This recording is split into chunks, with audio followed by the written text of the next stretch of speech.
I'm Allison Dolan. I am the co-chair of the Pinellas County Historic Preservation Board, and I'm also president of the Clearwater Historical Society Museum and Cultural Center. I'd be a really bad president if I didn't tell you that. So it is an honor to stand for you today at this Historic Preservation Summit, surrounded by passionate citizens, local leaders, and community advocates who believe, as we do, that our history is worth protecting. Today, we also celebrate the remarkable milestone of Palm Harbor's 100th anniversary, a century of stories, struggles, and triumphs. From its early days as a quiet coastal town to the vibrant community that it is today, Palm Harbor has grown, but it has also never forgotten its roots. Places like downtown Palm Harbor remind us that the history isn't just in textbooks. It's the architecture, it's the street names, it's the festivals, it's all the memories that are passed down through the generations. These landmarks are not just buildings, they're a living testament to the history of a town. Preserving them is not just about nostalgia, it's about identity. It's about pride, and it's about ensuring that our children and our grandchildren can walk down these same streets and feel the sense of belonging.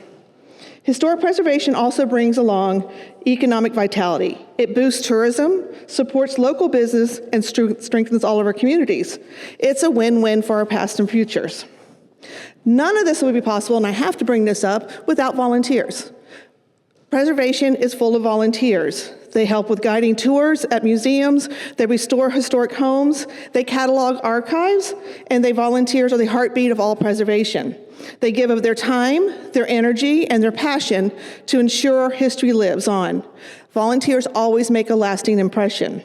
So champions for preservation across Pinellas County, let's support our historical societies, help document stories through America's 250th birthday celebration, which do not even ask me to say the word, so if you know Monica, go ask her how to say it, because it's really long and I don't get it. So what she is actually going to do a oral history project to save the stories of Pinellas County by helping, and also to help us restore the landmarks and celebrate all the heritage.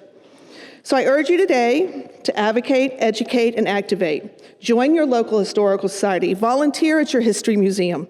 Speak to your city, your county, your state, your federal lawmakers. Document your family's stories.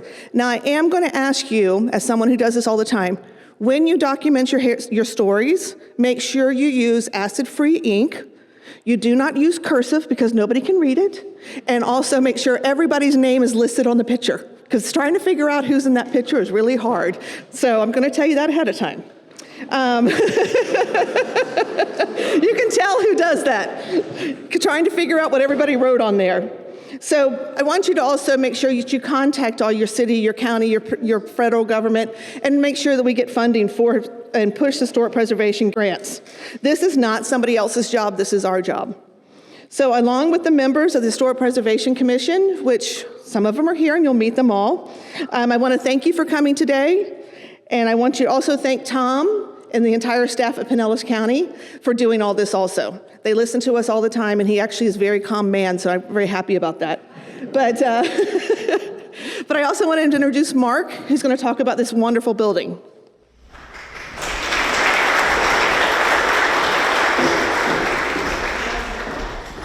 Well, good afternoon.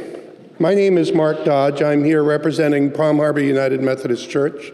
Just want to give you a little bit of intro of myself. My wife and I have lived in Palm Harbor for over 40 years. We have been members of Palm Harbor United Methodist Church for more than 30, closer to 35. Raised our children here. We've both been very active in Boy and Girl Scouts, which may come up later in conversation. And just to give you some insight of who I am, I'm a retired pharmacist, and for a number of those years of working, I worked at the corner CVS down the street as a pharmacist there. So some of the faces in the room are recognizable from being in the community, some are from the church, and some are from my working career. So it's nice to have all of you here. It's nice to have such a group celebrating this place. I'm going to do a brief history of how this building came to be. Then I'm going to introduce Marilyn Williamson King, who will give some personal insight and stories of her family. And then then Marilyn will introduce Rebecca Sutton Morlan. And Rebecca is going to give us some details about her mother, who this building is named after, and some of her family stories and history that are associated with this building. So I'm going to use some notes because I'm not going to remember all of this. So we're going to travel back to 1902. I don't think any of us were here then. 1902, what is now known as Florida Southern College moved here from the Leesburg area, and they were located at the corner of Omaha and Florida Avenues. They ultimately built some buildings, and it was primarily a seminary at the time that they moved here. Right around that same year, 1902, in September of that year, what is now Palm Harbor United Methodist Church formed. And I just found out today, with conversations with Rebecca and Marilyn, that when the church first started meeting, they were meeting outside. They met on the campus of Florida, what is now Florida Southern. A few years later, a number of years later, 1921, there is a fire that occurs at the college, destroying most of their buildings. The church continued to meet. The church was able to meet in their gymnasium, which wasn't fully damaged, so it was still usable. And Florida Southern decided then to move to Lakeland, where they still are as a college. At the time of 1921, church members are then deciding if or where they want to put a new sanctuary. They've grown, they're looking for a permanent place, and they have bricks from the former Florida Southern buildings. So church members, volunteers from the community clean those bricks and bring them from what we call the hill. Not too many hills in Palm Harbor, but from the hill down to this location. And one of the things I found as I was looking through past historical documents, and I didn't know this actually until I believe this morning, was I didn't realize the bell that's in this building came also from the college. So that is another historical piece of this.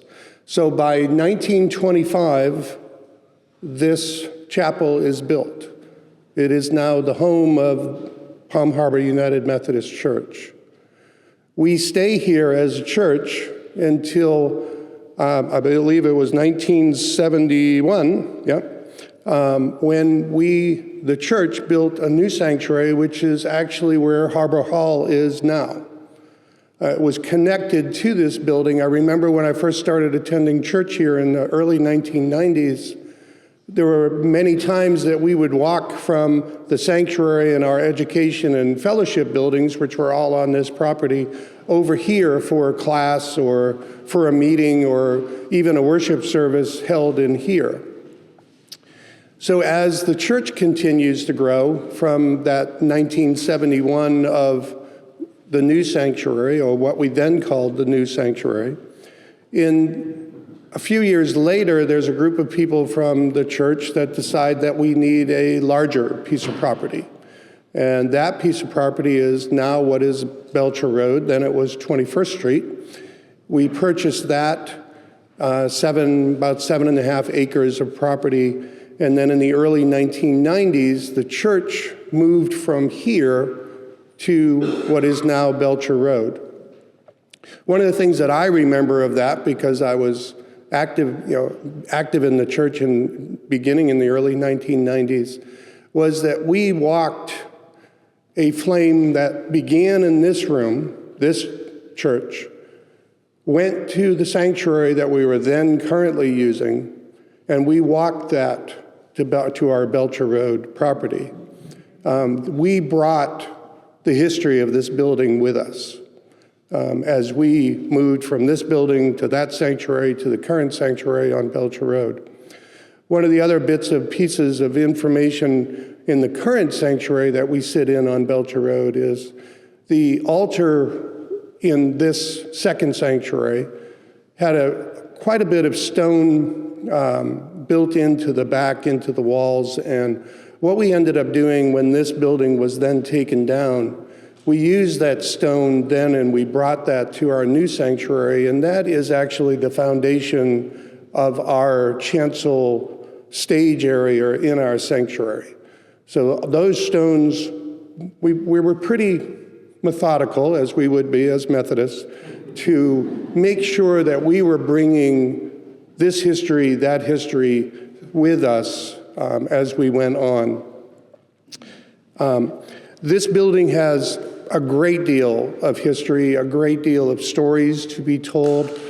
I don't know all of those stories. I didn't experience all of those stories, but I would like to ask if Marilyn would come up and share some of her family stories about this building and the church that it represents. Marilyn, it's all yours.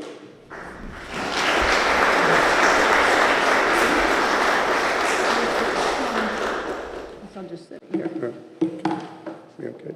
Thank you. Well, hey, I've only been in this church for a short while. Come this December, it'll be 75 years. I was baptized right here. I was married right here. My children were baptized here. The next speaker, Rebecca, I knew her from birth. That's how old I am. I'm older than dirt, my dad would say. This place is a very special place for me. I can't imagine who I would be had I not started here. Now look over here to your right. These were walls right here. You couldn't see those guys standing there because there was a wall. Hello? It's God.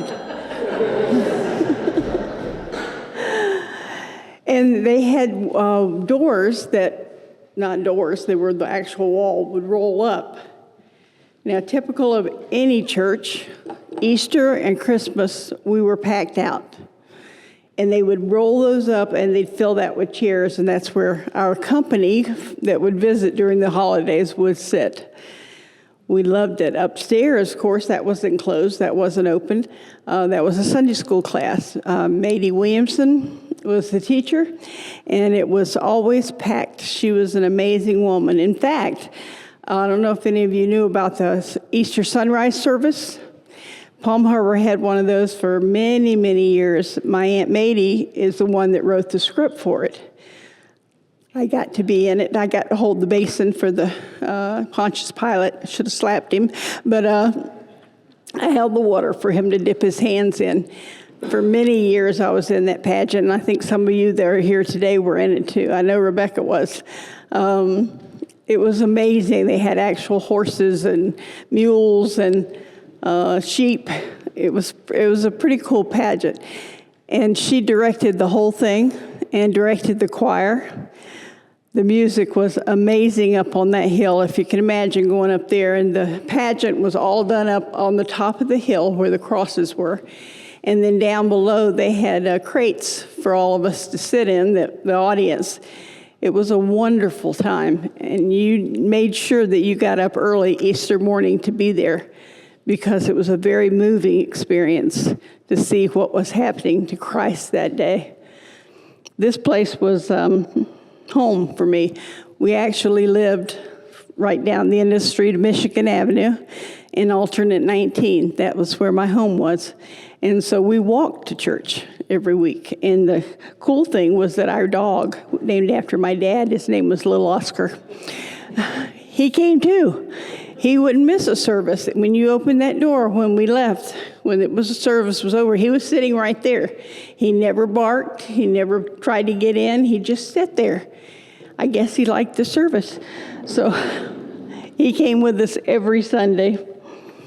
Now, the youth that was in there, I was a part of the MYF, Methodist Youth Fellowship, as most of the teenagers in the church were that day.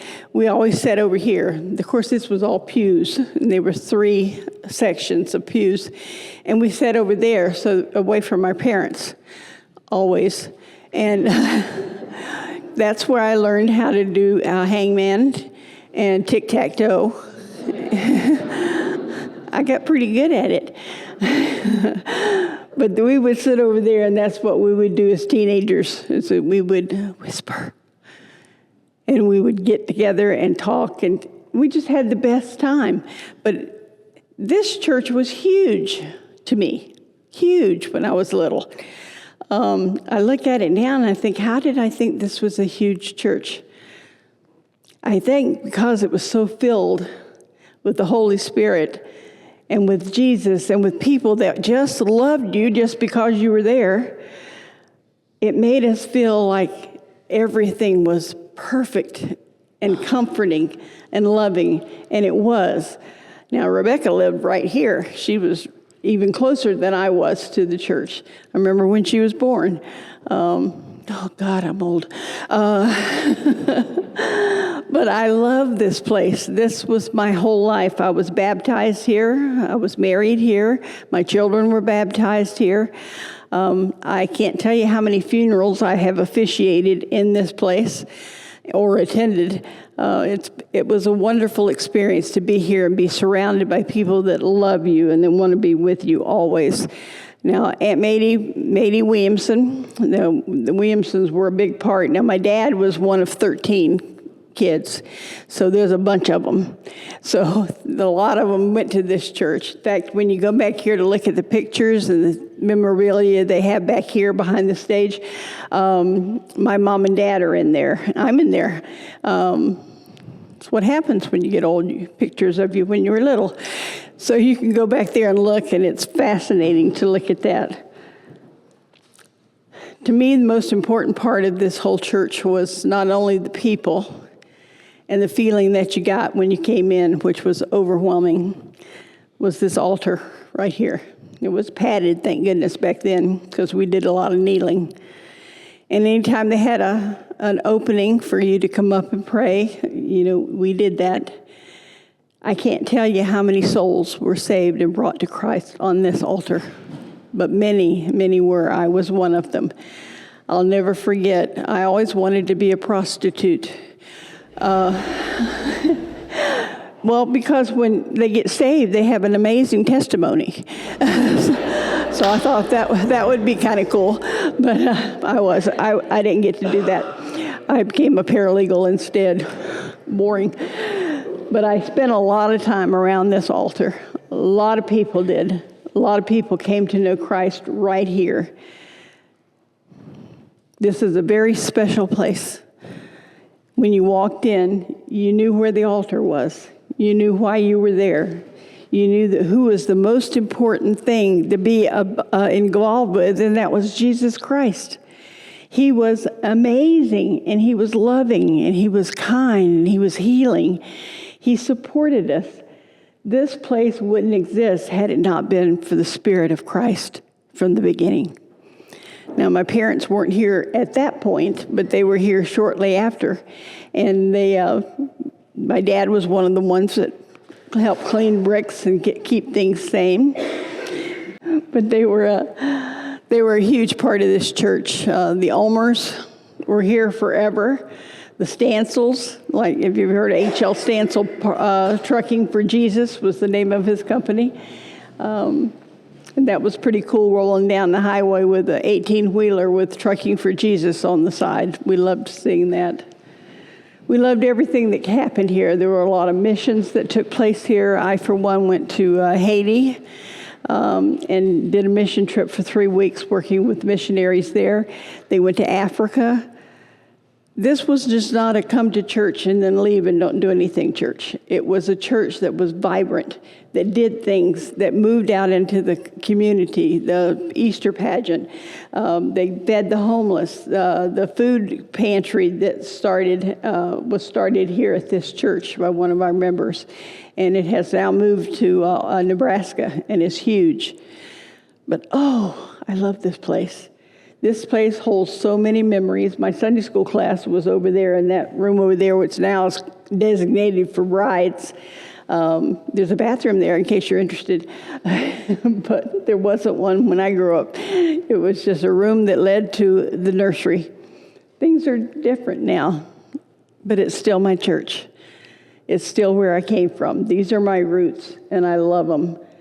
And I hope that you feel welcome here. I hope you feel the spirit that's been here for so many years, and feel the presence of the Lord when you come in, because he's here.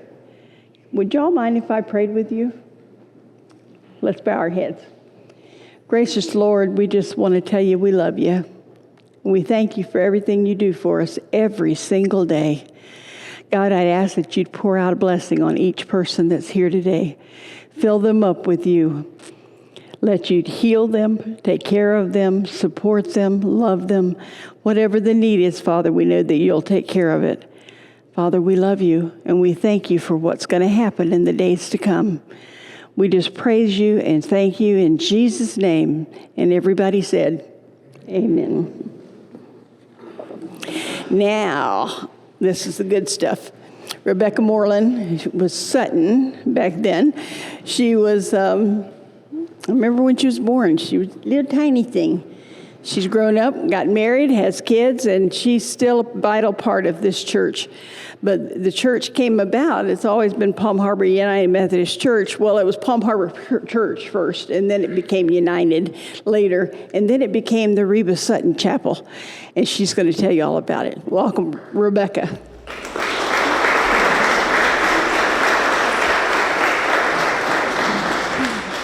Good afternoon. Can everybody hear me? Sorry, I've just had hand surgery yesterday, so please bear with me, and I'm going to probably be reading my speech, if that's okay. But I couldn't miss being here in honor of my mom and to tell her story. Some buildings have history, others have heart, and then there are a rare few, like the Rheba Sutton Whitechapel, that have both. And in this one, the heart comes from my mother, Rheba. I'm honored to share a story not just of a building, but of a woman who poured her soul into it from the day she was baptized here as a baby to the day she saved it not once, but twice. Long before the Whitechapel was built, my grandmother, Emma Ulmer, Reba's mother, was deeply involved in the Methodist Church.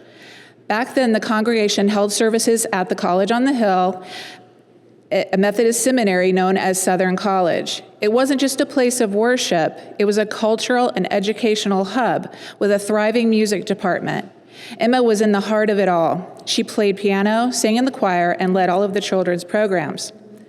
But everything changed on January 29, 1921, when a mysterious fire destroyed two largest buildings on the Southern College campus. Just like that, Palm Harbor lost its church and its college. The college relocated to Lakeland, where it became Florida Southern College. But for the people of Palm Harbor, including Emma and her church family, all that remained was the gymnasium and a deep sense of loss. Still, the spirit of the church didn't die with the fire. Instead, they gathered beside the gym and made plans to rebuild. They purchased salvaged bricks from the college ruins for just $200 and began building a church of their own, 4 bricks thick walls, strong and sturdy. Reba's parents, William and Emma Ulmer, alongside the other church members, began the laborious process of hand-cleaning the charred bricks.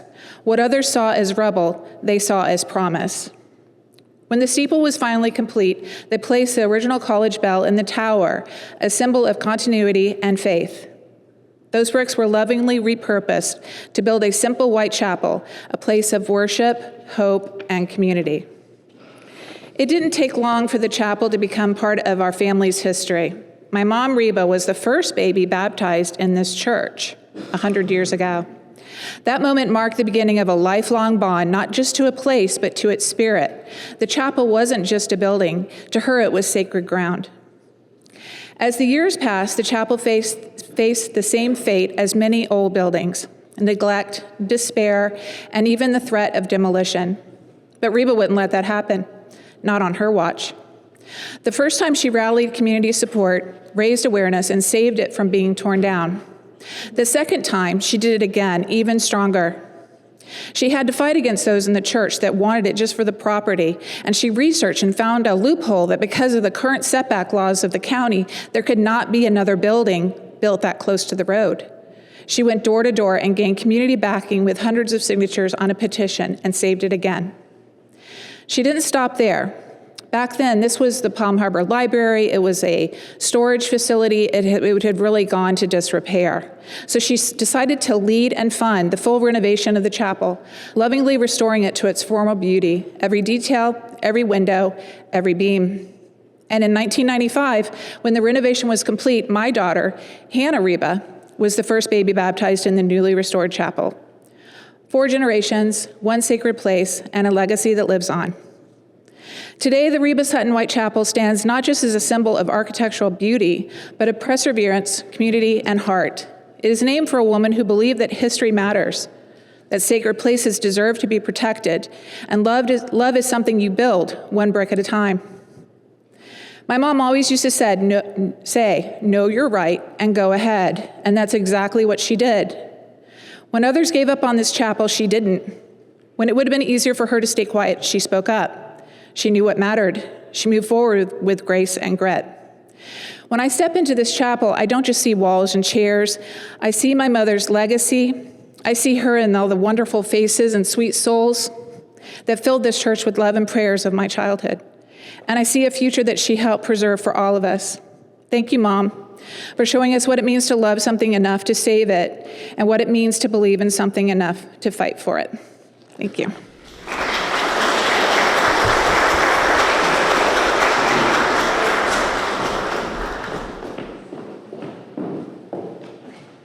So we want to thank them very much for telling their stories. Does anybody have any questions for the speakers about the history of this church? Yes? I have one question, if I could. What's your fondest memory that you remember?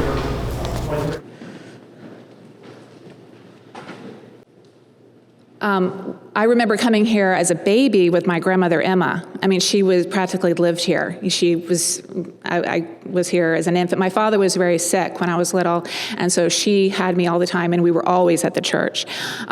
We actually built the new chapel, which is now the parking lot, when I was 6 years old. And I was one of the first ones to dig the hole with the shovel to break the ground for the new church. So my memories here as a child are a little limited, but I do have many memories here since it's been renovated.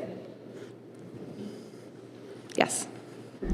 What was the upstairs here used for? That was a wall. That was Sunday school rooms. So that was not open to the church. No, that was closed off, and those were Sunday school rooms.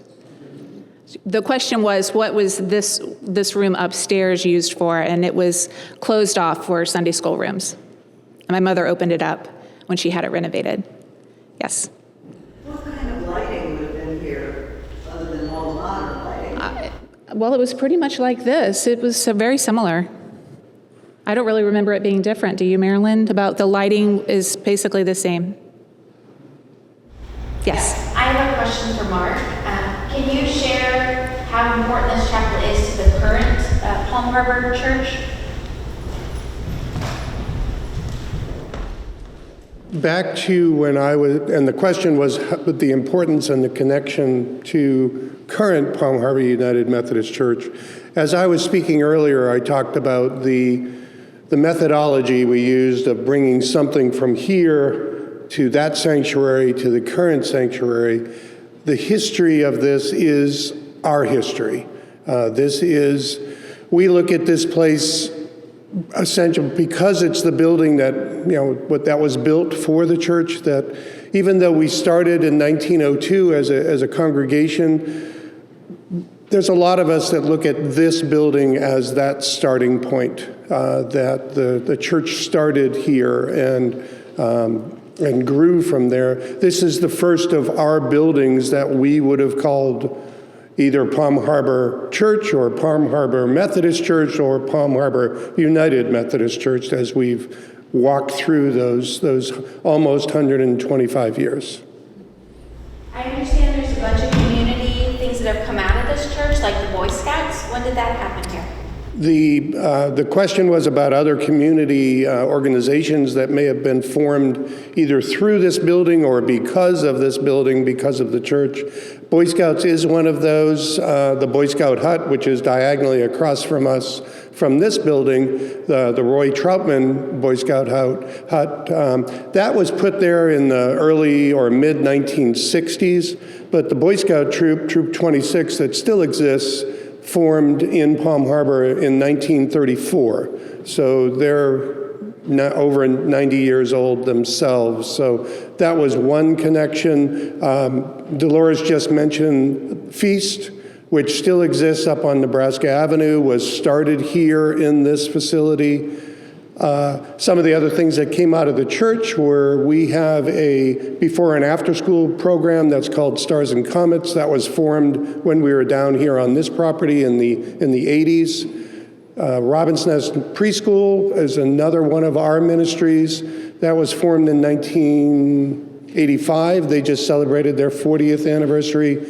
And also we have a Christian school, a K-8 school, Westlake Christian School, that began on this property and obviously moved with us to our Belcher Road property. So there's a number of different things that have come from this building. Any more questions, Jessica? Yes, ma'am. I've been to a wedding here where I guess someone was able to rent it and have their reception next door. So does the church do that? And this is not used as a church on Sundays? We do not still have a connection to this building. We have a connection through history, but not a connection that it is one of our facilities. This is a historical site for both Pinellas County, the state of Florida, and the United States, I believe. And it can be rented. My wife and I have attended numerous weddings here, maybe some funerals also. And then most of the time the reception is... Will you contact them to rent it? That may be an question for...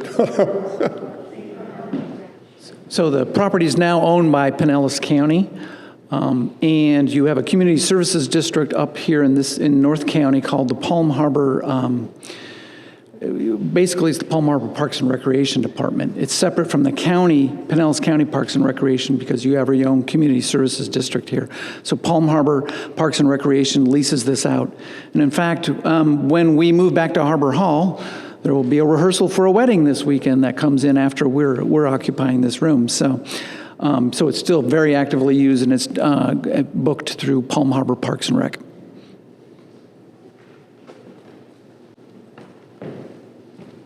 Okay, if there's no more questions, Tom has made us go over, we're going to go back over here. They're going to ring a bell, just in case y'all didn't know, but they're going to ring a bell, and then we're all going to go next door and back over there for the finish of it. So.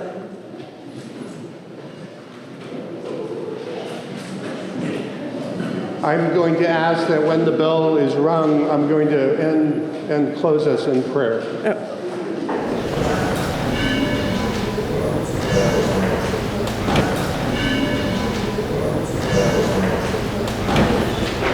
Please join me in a closing prayer.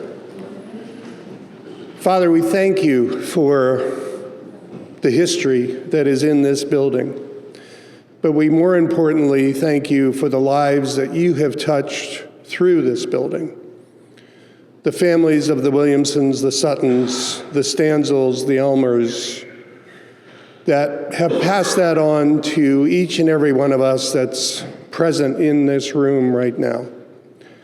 We thank you for the gift that you have given us through your Son, the saving grace that you give us each and every day.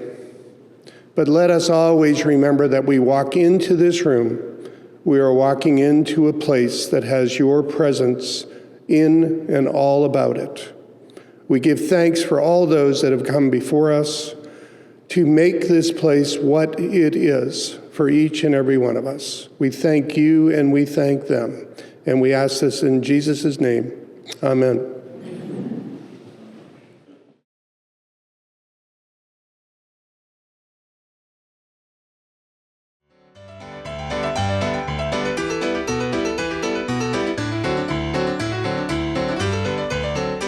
All right, well, I think we'll go ahead and get started. I think everybody that's supposed to be here is here.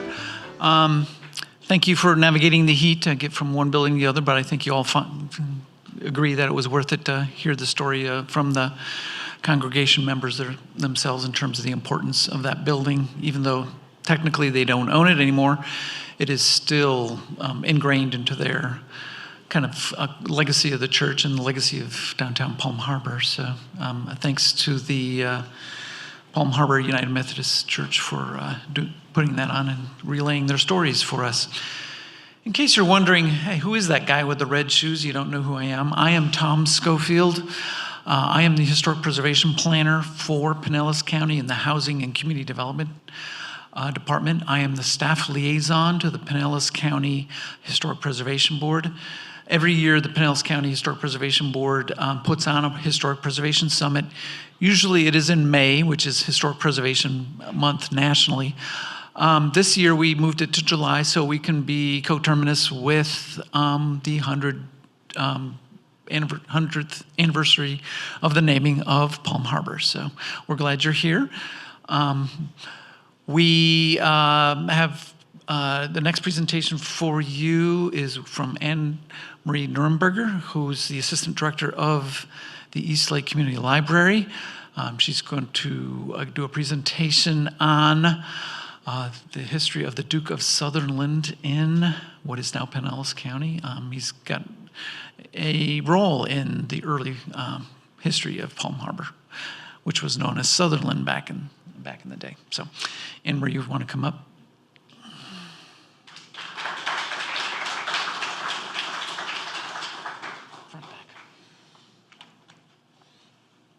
Which one? This? I just hit next. Yeah. All right. Good afternoon, everyone. As Tom so nicely introduced me, my name is Anne-Maire Nurnberger. I'm the Assistant Director over at East Lake Community Library. Previously, back in my old days, I was the curator at Palm Harbor Museum. And that's kind of where I came into this story, and this is why Terry keeps dragging me into events like this, which I'm happy to be here. So I'm here to, it's kind of strange, it's Palm Harbor's 100th anniversary, but I'm here to talk about when Palm Harbor was Sutherland.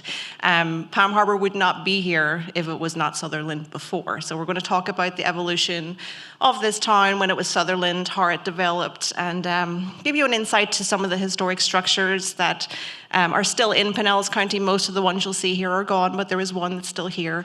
And as our previous speaker said, these buildings tie into the history of our area, and there's stories behind them, and we don't always see them, so we're going to bring some to light. So, let me introduce you. This is just a brief introduction to the man of the hour. This is the 3rd Duke of Sutherland, a British peer, and this is who Sutherland was named after. Kind of strange, like what's that connection, right? A British Duke. We'll get into that story. But his full name was George Granville William Sutherland Levison Gower. He was the 3rd Duke of Sutherland. Pointing into this story is during his lifetime, he was one of the richest men in the world, and we're talking Elon Musk kind of rich, in the top 5. He had more money than he knew what to do with. And to get into that, why he had more money than he knew to do with, I'm going to introduce you to his grandparents. This is the 1st Duke and Duchess of Sutherland. They got married. They were both kind of rich in their own right. They brought a lot of money into the marriage. They were both established peers in England. The 1st Duke was actually the ambassador to France during the French Revolution, and when he came back, he actually came back with some of Marie Antoinette's jewelry. So that's kind of added to his wealth. But they got married, and they decided that, probably they weren't rich enough, they could do with some more money. So they were instrumental in what's called the Sutherland clearances, also known as the Highland clearances. I don't know if we have any Outlander fans here, but that gets referenced in that show quite a lot. The Sutherland clearances were the idea of the 1st Duke and Duchess and their land agents. And they decided it would be a great idea to clear all of the highlands of the indigenous people and turn it over to sheep farming, where they would make way more money selling wool. And so they did that. They cleared the land forced all the people to the coasts. And it was one of the instrumental reasons why so many Scots came to America. It forced mass immigration because the Scots from the Highlands didn't really know how to fish or survive in a coastal lifestyle. So they moved over here to like North Carolina. They moved to Australia, different places. Very sad for Scotland. They lost a lot of their culture. They pretty much eradicated their native language, the Scots Gaelic. Coming back a little bit now, but it's a huge significant part of Scottish history. It was not so great for Scotland, but wonderful for the Sutherlands. Let me show you their Scottish home. So this is Dunrobin Castle. This is the seat of the Sutherland family, still is today, if anyone's ever over in Scotland. It does open during the summer for tours. This is where our Duke of Sutherland spent most of his life. It's his Scottish home, one of the biggest homes in Europe. You can see it's way up in the Highlands, like way, way up there. Beautiful house, 189 rooms, one of the biggest castles and houses in general in all of Europe. This kind of shows you the level of wealth that was in this family. And it was their country home. Like, they couldn't live up in the Highlands all the time, right? So they needed something a little bit closer to London. So this is their Midlands home. This is Trentham Hall. No longer stands. It's kind of situated in the middle, and unlike like Dunrobin Castle and this one, huge improvements were made by Charles Barry, who is the architect who designed the Big Ben and the Houses of Parliament. You can kind of see that influence here. That's the kind of money this family had and the influence they had. So it contained the house, the gardens, and a mausoleum, also designed by Charles Barry. But they couldn't be out in the country all the time, right? They needed a London home. So let me talk about Stafford House. This building still stands if you're ever over in London and you're up by the Buckingham Palace. It's just right down the street. It's owned by the British government now. They use it for diplomatic receptions and things like that. This is a gorgeous house. It's, as I said, located next to Clarence House, St James's Palace, Buckingham Palace. And Queen Victoria, who was a good friend of the family, is said to have remarked when she visited the Duchess of Sutherland here, "I've come from my house," which is Buckingham Palace, "to your palace." That's how grand this house was. So let's get into our Duke. Here he is in his younger years. Lived the Duke's life, educated at Eton, King's College. His best friend was the Prince of Wales, Queen Victoria's eldest son. They spent a lot of time together. He traveled with him to the opening of the Suez Canal. He was state visits to London. They were very tight with each other. And our Duke, really, because he had so much money, he could develop his own interests, and his interests were railways. He was heavily invested and heavily involved in the development of railways through not just the UK, but all of Europe. It was perhaps his favorite thing to do. You saw how far north that Sutherland Castle, or Dunrobin Castle was. He actually built, out of his own money, a rail line all the way up to it and put in his own station so he could ride the train up to Dunrobin. They just fascinated him. That this was his thing. He loved development. He loved railways. He loved connecting places. So there he is. He's got lots of money. What does a good Duke do? He gets married, right? So let me introduce you to the third Duchess of Sutherland. She was known familiarly as Annie. So Anne Sutherland lives in Gower. Again, a notable British peeress. She married George. They had 5 kids. But she was well connected in her own right. She was a significant peer before she went into the marriage. And she was a very good friend of Queen Victoria. She actually served as Queen Victoria's Mistress of the Robes. This is a position that no longer exists, but during her tenure with Queen Victoria, she would have been in charge of Queen Victoria's wardrobe. She would have been in charge of her household staff. She would have been with her at all state functions. She would have been the first person in her room in the morning to get her up and see what was going on with her. They were very friendly, and the good thing about the Sutherland family having a lot of money is they left a lot of historical documentation. So there's troves of letters between Queen Victoria and, as she called her, Annie. They were very good friends and remained friends for their whole lives. This is a visit. So the Queen Victoria made it all the way up to Dunroben Castle. This is the Duke here leaning against the wall, Queen Victoria is seated, and then the Duchess Annie in the white dress. So they travel back and forth between each other's houses. They spend a lot of time with each other. They were very, very good friends, and that comes into play later, which we'll get to. So, unfortunately, the Duke did what the Duke did. He got married. He had his kids. He produced his heirs, and then he did the other thing that Dukes at that time tend to do. He went off and had a copious amount of affairs. The difference with our Duke is that he really didn't care to keep them private, as other people did. He flaunted them right out there. So he was very well known in the day for having very open affairs, and it really drove Annie nuts. I mean, she hated it, like who wouldn't? It was very public, was the thing. But that's all fair and well. He had his affairs, but sometime around 1883, he began an affair with this lady, Mary Caroline Blair, who he called May, and that's how I'll refer to her, May. So May was born to a middle-class family. She definitely wasn't the level of Annie. She was not a peeress. Her father was a reverend in a local church in England. And she began an affair with the Duke sometime around 1883. Her husband actually worked for the Duke on his Trentham estate, and he was killed in a shooting accident. So there was some speculation at the time that the Duke had him killed. Who knows? But shortly after he died, they began a very open affair. The affair was so open that the Duke and Duchess began to really lead separate lives. Annie was furious. There's many letters going back and forth to Queen Victoria about this affair and how she was being publicly embarrassed and how she wanted a divorce. It really was just rubbing it in her face, and the Duke just really didn't care about his wife's feeling. So she moved out of all family homes, and she got her own home down in Torquay on the southern coast of England. And the Duke and May began to openly spend time with each other and travel the world. This is the Sans Père. That's the Duke's private yacht, and that's the yacht he used the first time he came here to Florida. He pulled in at Tarpon Springs. He got some supplies. Rumor was, as it was reported, that he was traveling down the coast to see Thomas Edison. As I said, he was a big developer into inventions. But he first came to what is now Palm Harbor in this beautiful private yacht.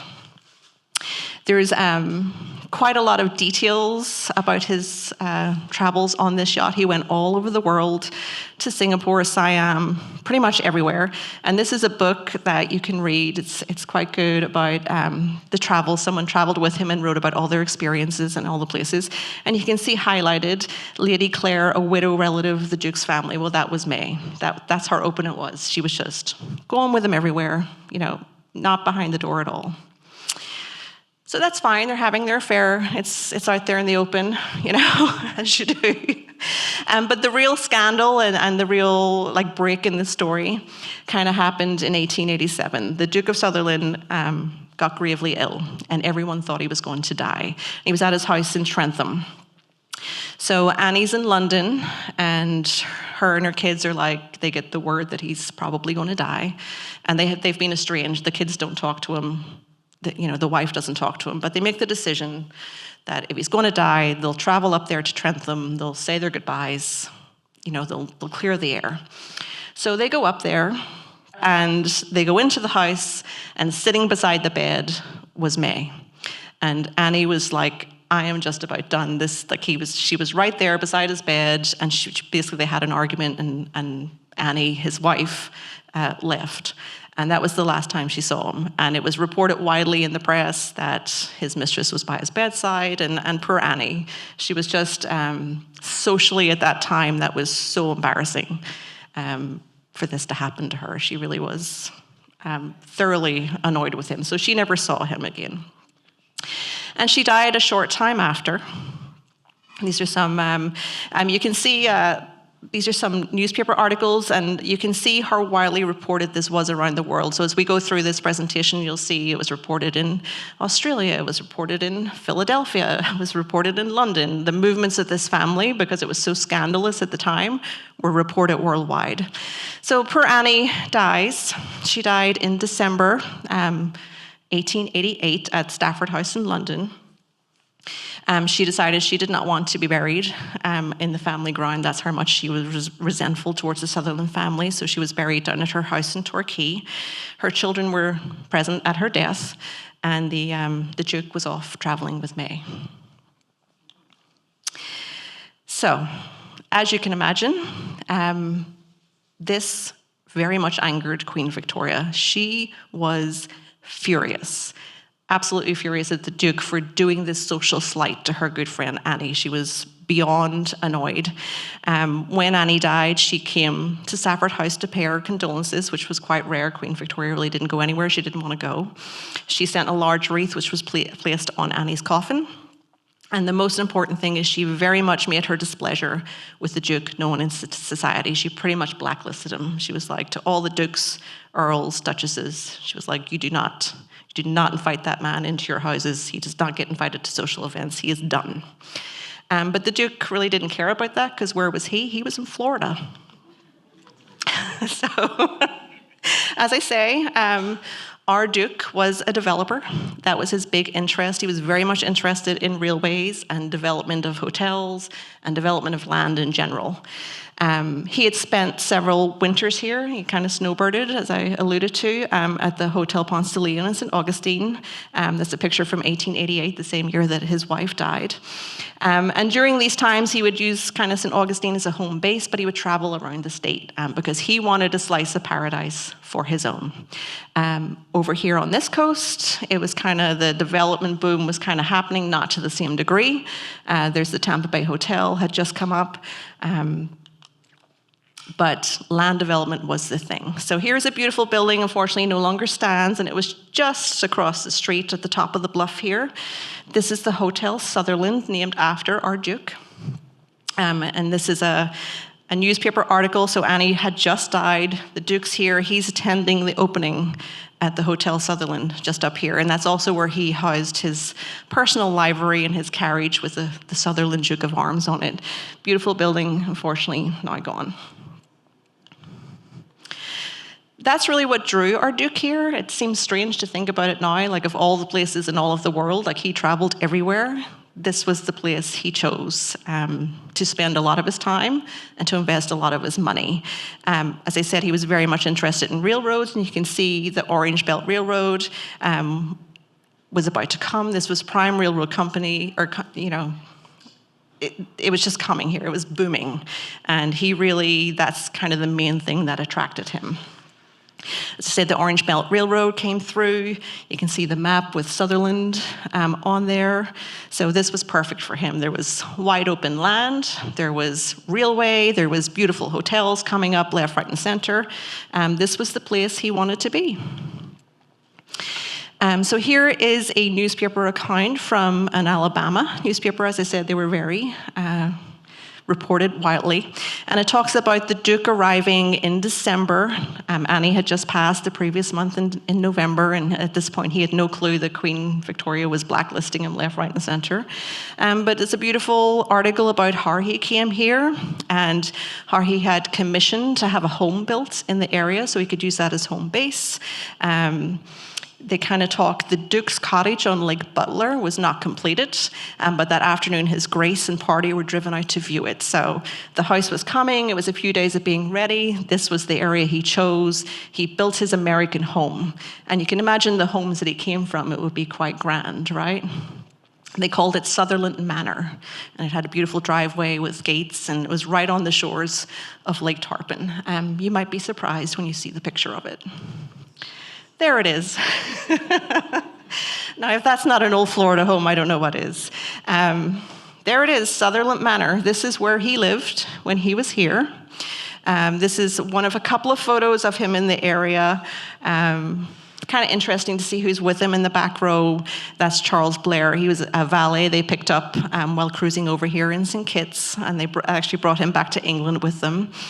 He traveled with his own personal butler. We don't know who the female in the back is, but in the front is the Duke of Sutherland. In the middle, seated beside him, is May's daughter, Irene. May had a daughter from her previous marriage to the husband that died. The daughter's governess, because she had to be educated, she was a lady, and May. So this is probably a month or two after the Duke's wife died. All hell's breaking loose in London. The Duke's over here enjoying life in Sutherland Manor. Here's a lovely picture of him out being recreational on Lake Tarpon. The house, as I said, was on a bluff. We don't know exactly where it was. Obviously, it is no longer standing, but it's, I think, somewhere around where the Tarpon Turtle is, if anyone knows where that is. Kind of up in that direction, but they like to walk down and cruise on Lake Tarpon for recreation also. So, here we are. The Duke is technically single again.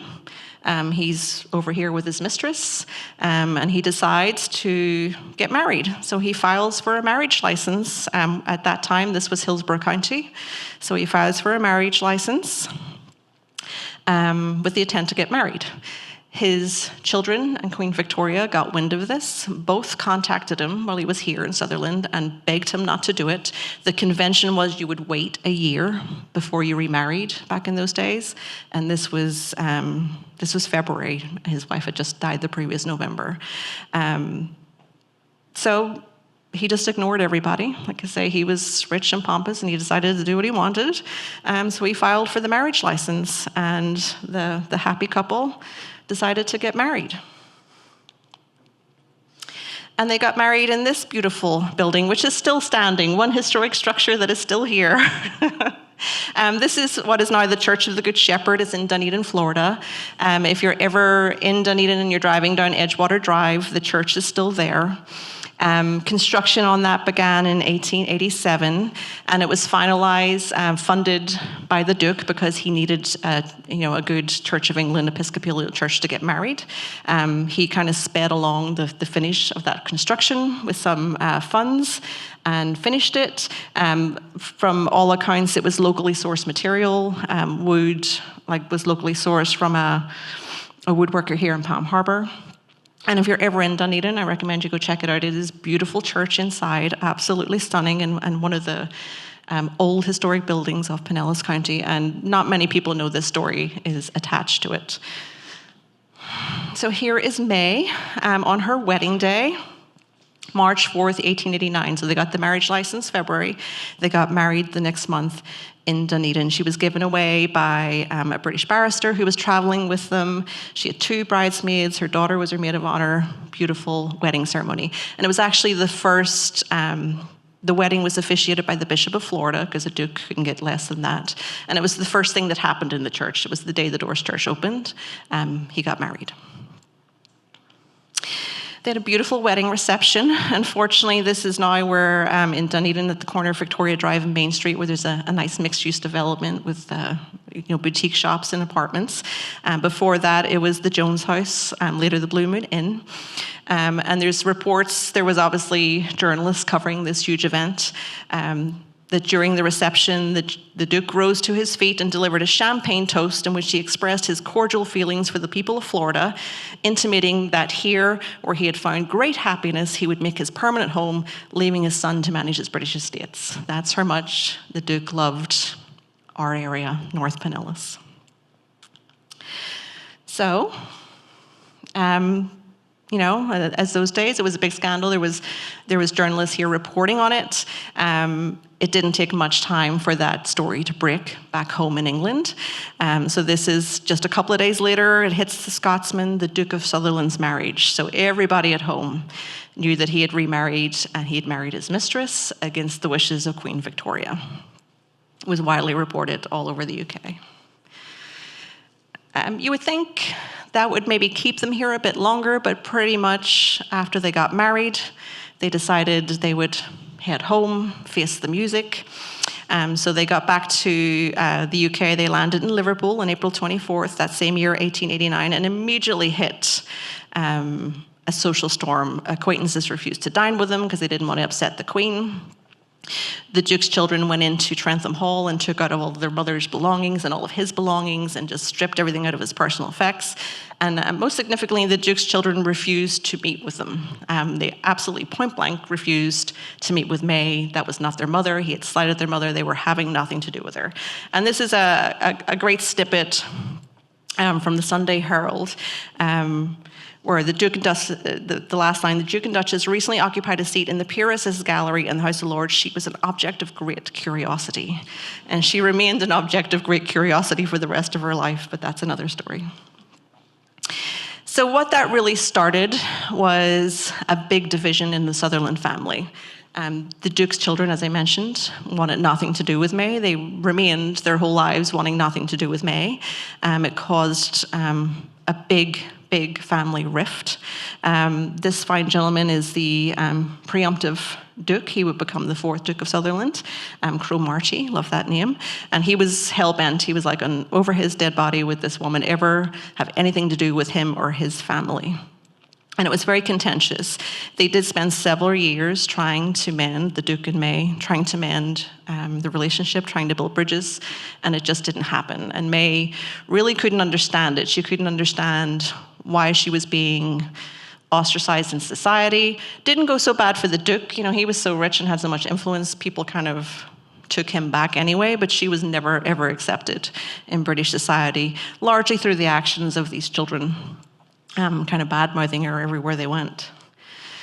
And, you know, what happens, happens. So the Duke, you know, he's been over here, he's, you know, invested a great deal of money into this area, is trying to bring Sutherland up. This is the town, but, you know, death comes for us all, illness comes for them all. So in late September 1892, he gets very ill. And he knows pretty much that he's dying. In the last days of his life, he was so paranoid about what would happen to May after he died, because he did really love her. Like, he didn't just marry this random woman here in Dunedin. He really cared for her, and he was also very hurt by the fact that she was never, you know, accepted into society. And he was very worried what would happen to both her and her daughter upon his death. So there was a flurry of rewrites to his will in the last kind of months of his life to make sure that May was taken care of. But unfortunately, he died in 22nd September 1892 up there in Dunrobin Castle. And this is a report of his death from Birmingham. He left what we can say is a solid will. He basically left everything to his mistress, his wife, May, and he cut his children out of the will, which at that time was kind of unheard of. So he left them the family homes, he left them Dunrobin Castle, he left them the house in London, he left them Trentham Estate, but all of his money pretty much went to May. He left her 1.4 million in cash and the income from the Sutherland estates. So remember back when we talked about how the Sutherlands were making so much money off their estates? Yeah, all that money went to May. 1.4 million is probably about upwards of $200 million in today's money. She also got a lump sum that to be paid within a year, annuities. He left some money to her daughter because he wanted her to be taken care of. This beautiful home is Tittenser Chase. So if anyone's watched Downton Abbey, it's typical that a dowager duchess, so when the new Duke takes over, he takes over the family home and the old wife moves into a nice home on the estate, kind of like what happened in Downton Abbey. He was very adamant that she gets a dowager home. So this is one on the estate of Trentham that she could use for the rest of her life. She got first pick of all of his, all the contents of Stafford House, where they spent most of their time. And she got use of the family duels for the rest of her life. So you can kind of see, I alluded to the fact that the first Duke of Sutherland came back with some of Mary Antoinette's jewelry, that they think some of that is this. And the big thing is she got discretion regarding annuities for the Duke's children if she felt they treated her fairly. So unless they played ball, they got nothing. There is some lovely pictures of May flaunting the family jewels. Those beautiful diamond necklaces, the tiara. I love this one on the right. This is her home in London in Belgrave Square, where she just dressed everything up. Took some pictures in the family jewels just to annoy the children. Love it. So, the children weren't going to take this lying down. The Duke had a lot of money. He had a lot of land here in Florida, Scotland, England, continental Europe. They were not letting that woman get her hands on it. So Cromarty, with the backing of his brothers and sisters, contested the will. And this was a huge story at the time.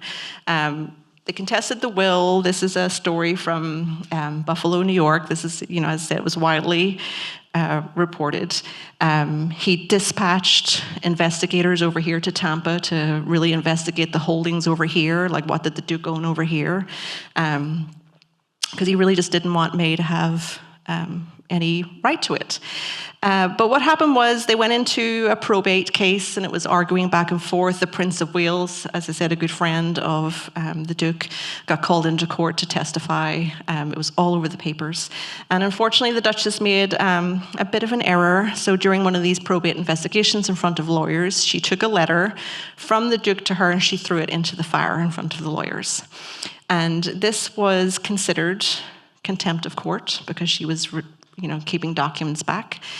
People say, obviously no one really knows her reasonings, she never wrote about them, but it was probably something to do with the fact that if she had been found to, if there was evidence that she had an affair with the Duke before his first wife died, she could be declared an unfit parent. And she could have her daughter taken away from her. So if there was anything intimate in that letter, if there was anything that alluded, really put on paper that she was having an affair with the Duke, she could have stood to lose her daughter, Irene. That's probably what was in the letter. We'll never know. She threw it in the fire. And that ended her up in jail. So a few years back, she's having beautiful, idyllic winters here in Florida as a snowbird. And then, in 1893, she's sent to Holloway Prison in London. She was fined £250, and she served 6 weeks in the prison. It wasn't so bad. Obviously, she had a lot of money, $200 million, dollars. So she was able to bring some of her own furniture into her prison cell. She had food delivered from Harrods every day. She didn't eat prison food. But she was just, again, really hurt that this had happened because in her mind, she hadn't done anything wrong. Like, she had married the Duke. He left the money to her. Why was this happening? So the court case went on. They settled out of court in 1894. The fourth Duke received back the estates in turn for paying her £750,000. The estate money was what it really was all about. That's where all their money came from.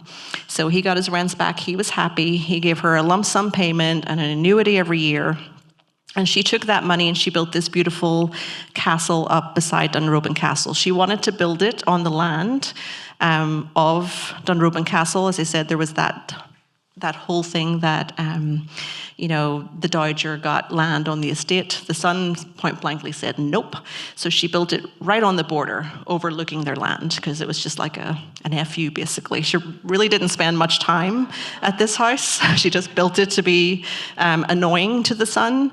And the clock tower right there, there's a clock on each side, but the side facing the now Duke's land, there's no clock in it because she didn't want to give him the time of day.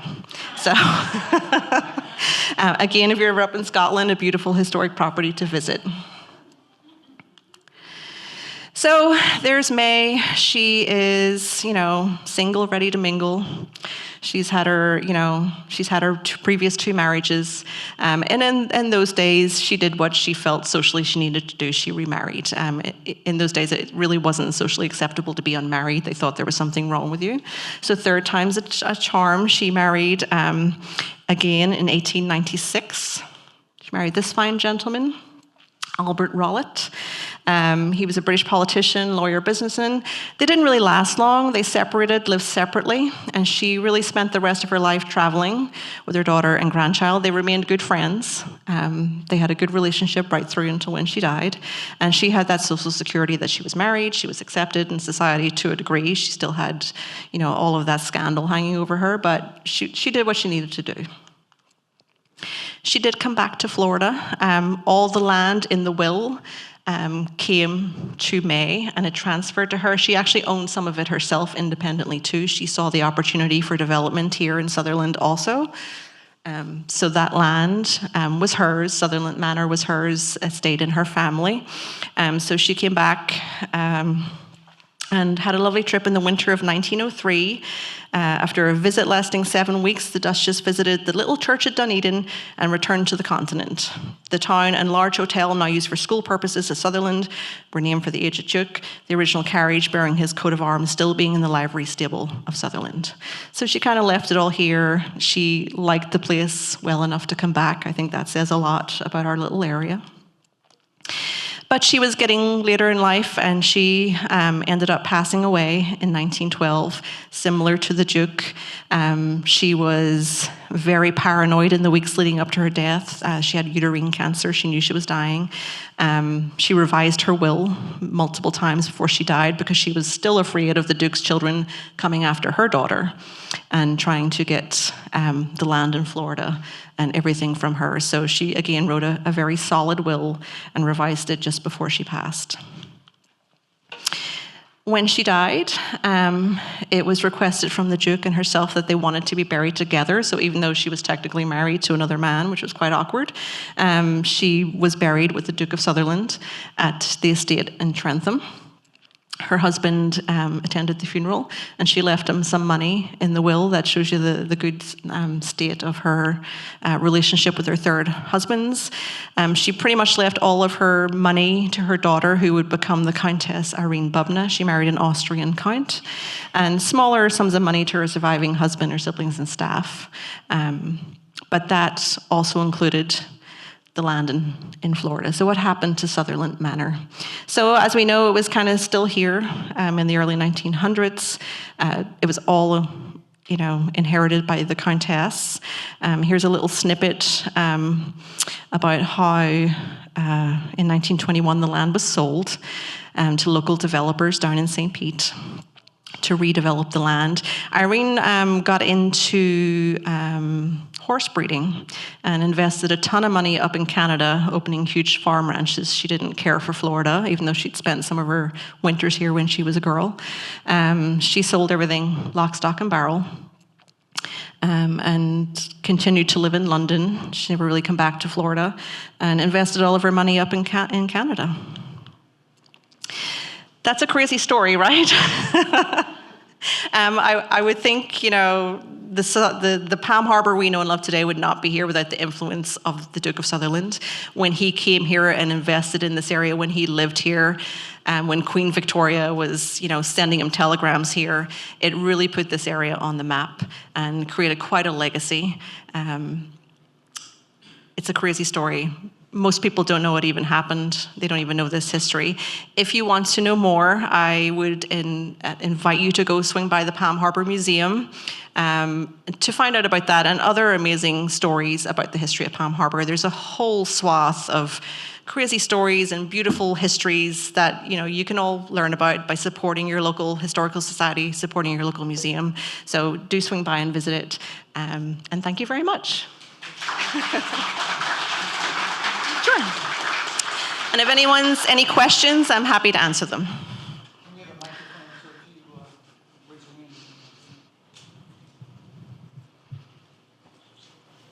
You had mentioned that the last time that Annie had actually seen the Duke, when he was supposedly on his deathbed, and she went to visit, and May was there, and there was a big confrontation, and she left. Obviously, he recovered. He did. But do we know what the illness was that put him in a position where he was on his deathbed? We don't. So I combed through a lot of newspaper articles. They never really specified what was wrong with him, just that he was gravely ill and that they thought he was going to die. He obviously did recover because within a year he was back in Florida, but we don't really know what sickness he had. Okay, thank you.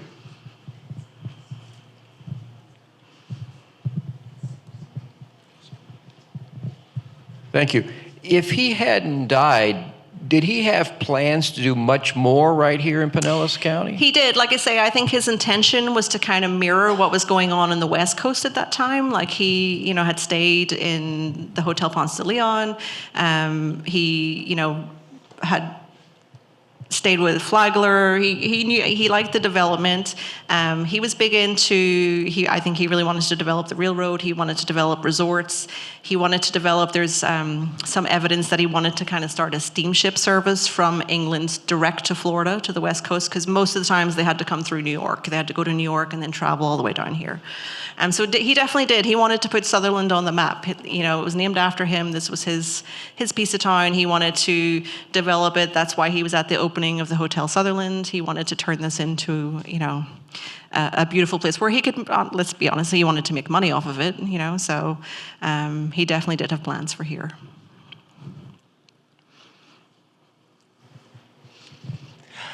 Thank you, Anne-Marie. That was a wonderful presentation. We were kind of joking. We can't wait for the movie to come out. Right. It was really gripping. But I just wanted to kind of clarify, it seemed like there really was no reconciliation between the children and May at any point. Never. No, they never, they saw each other in society and the children would blank her. They never reconciled. They never accepted her into the family. And most British society didn't accept her either. Like I say, the Duke, after a while, kind of got welcomed in. He was very high up there in terms of his relationship with the Queen, and the Prince, who would later become the King, was a staunch advocate of him, so he defended him the whole time. May never really got that same grace, so she continued to be ostracized her whole life. I want to recognize Anne-Marie for being someone who recognized the value and the importance of this story, which those of us who grew up with associations in Palm Harbor, we really had the attitude of like, oh yeah, Duke was here, no big deal. But it took someone with Anne-Marie's background and knowledge of what it means to be a British peer and the significance of that to point out and help us all learn about this amazing story. So we will be forever grateful to you, Anne-Marie. Oh, thank you, Terry.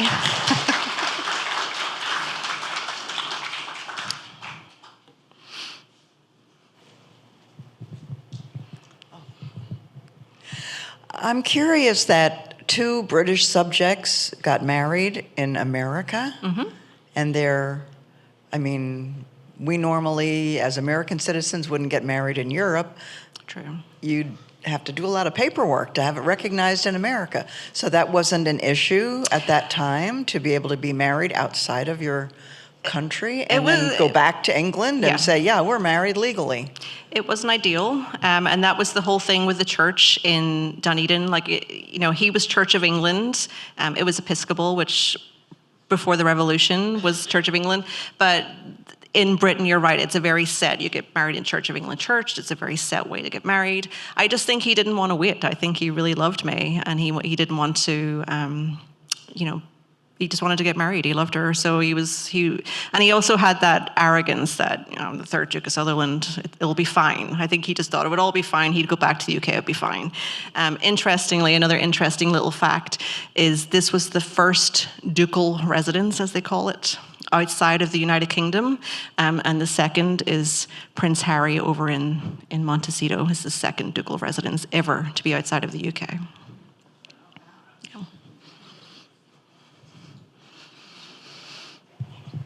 Hello. So I'm a little bit curious more about the location of the estate. I believe you mentioned it was developed in the 1920s after they had all passed on, but do we not know the approximate location of the house on that property, or? You do? Okay. Yes. help you with that? I know it's somewhere in like north. It was close to Tarpon because that was the first town he kind of landed at, and he wanted to be close enough for supplies. And it was beside Diston's house, but yeah, cool.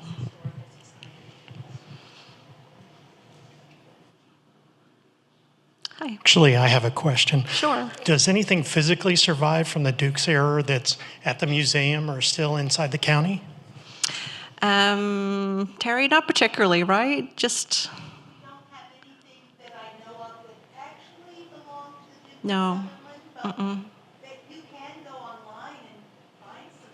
Yeah, the Sutherland archive was digitized by the British government, I believe. So there's a huge, amount of content online. Obviously, his marriage license, Hillsborough County might have a copy of that. I don't know, but not really anything physical. Okay, so Allison found in our Palm Harbor collection many items that were of the era of the Duke of Sutherland and actually have Florida provenance, meaning they were here in Florida in the 1880s and 1890s. So come and see the beautiful display, Marriage and Mayhem, at the Palm Harbor Museum. And it's there, again, because of Anne-Marie's research, but then augmented by our other volunteers, such as Allison Hullabin. Thank you. Yes, it was definitely a group effort. And as I said at the end, please do go visit, support your local historical society. It's only through supporting institutions like that stories like these come to light and stay alive. And we breathe some life into these old historic buildings that are around town that we, don't look twice at when we pass them, but they have great stories. So definitely support Palm Harbor Museum. All right, thank you guys.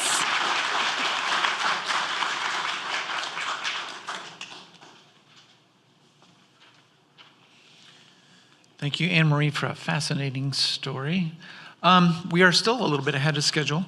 I do want to mention, as part of the 100th anniversary celebration in Palm Harbor, next Saturday, not tomorrow, but next Saturday, July 19th at 10 a.m., we will be dedicating the historical marker, the Florida historical marker, paid for by the Historic Preservation Board and recently installed. We'll have a dedication ceremony at 10 a.m. on Saturday, July 19th. So please join us. It's open to the public. It's free of charge. It's a chance for you to see the Palm Harbor Museum because it will be open, right, Terry, for observing the displays that they have inside. We've got about a half hour worth of dedication to go through, and then the facility will be open, and please come join us. So next Saturday at 10 a.m., July 19th. So we're going to take a break. Feel free to look at some of the exhibits that we have here. I do want to point out on the back display table, we have a plat, an 1888 plat of the town of Sutherland. Alan in the blue shirt standing by it. It's that effort to, once that railroad gets here in 1886, there's a huge push to try to develop some of these upper lands along the Orange Belt Railway. And so that plat that was originally recorded in Hillsborough County is on display at the rear of the building, and you'll see the footprint for the old hotel there.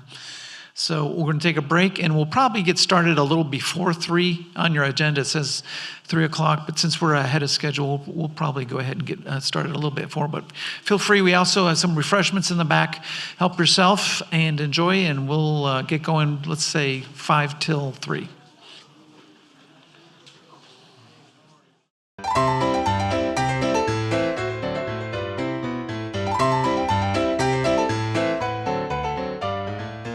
All right, so we're on schedule. I'd like to introduce Monica Drake, the operations manager at Heritage Village. She's got some exciting things to tell us about next year. It's a big year for Heritage Village. I'll let her tell it more. And she's got a presentation for you, and we're going to find out about a tool that she'll have at her disposal. And I think it's an interesting thing for historical organizations and the societies that we have in the county to take advantage of. So please listen closely. Monica? Thank you, Tom. Good afternoon, everyone. Thanks for having me here today. As Tom said, my name is Monica Drake. I'm the director at Heritage Village. I always like to start out any presentations with who's ever been to Heritage Village? Get a show. Oh, good, everyone's familiar, that's great. There's only like a few people who are like, not me. Fantastic, yeah, so as you all well know, Heritage Village is a beautiful 21-acre museum and park in the heart of Pinellas County. Holds about 33 different historic structures on site, 20,000 pieces of material culture in our collection, tens of thousands of different pieces of archival documents, maps, beautiful photographs, scrapbooks. We have yearbooks. People love the yearbooks. They're always coming in for the yearbooks. And, we're really excited because one of our major goals for Heritage Village is to make a lot of these things really accessible. So now when you go onto our website, which is heritagevillagefl.org, you can find about 90% of our collection has been digitized and made available online. So if you're looking to do some research, you can go right into our catalog on the public-facing website, almost like you would in a library catalog, and search for Starkey. And whatever we have on the Starkey family will pop up, and you can search through the catalog there. But what I'm really here to talk about today is the Heritage Village 50th anniversary that will parallel the US 250 next year, otherwise known as the semi-quincentennial. I will only say that once. Now I'm going to divert back to USA 250 because it's very hard to say. But as some of you might know, Heritage Village has a really special place in national history. Back in 1976, when the United States had their bicentennial celebration turning 200, Heritage Village was essentially kind of born out of that expression to want to collect, preserve, and share local history. And that was not unique to Pinellas County. That was a nationwide movement that spurred a lot of different disciplines like historic preservation and public history, and movements where you were looking at history a bit more from a social perspective or the ground up. So kind of getting away from those armchair academic historians that only wanted to look at battle scenes and things like that, and really going to how did people live, work, and play in their local areas? What was the essence of community in those spaces? What made a place really a place? And so with that in mind and taking into consideration kind of the early impetus for Heritage Village and the power behind that movement and the desire that some of those stakeholders really had to collect and preserve and share those stories, I thought it would be the most appropriate thing for our 50th anniversary to reiterate that sentiment. And what's more, I wanted to do it in a way that was a little bit more three-dimensional. As I said, we have a lot of 2D objects in our collection. We have a lot of 3D objects in our collection. We have a lot of houses. But what I really wanted to do is take it a step forward and collect and preserve and share the actual stories of Pinellas County. Now, I love that we just had the previous presenter up to talk a little bit about Marriage and Mayhem and that wonderful story. But as I was sitting there getting prepared to do my presentation, I was thinking to myself, with the pictures that she was showing, the photographs and the story behind it, wouldn't it have been really cool if there was an interview with the kids and then an interview with May, and it really showed some of the acrimony between them and really how they felt about one another? And sometimes, it's not always pleasant, or it can be quite awkward to see that kind of video, but it also tells you a lot about who you are and the place that you come from. And they're not always bad stories. They can be really uplifting, marvelous stories.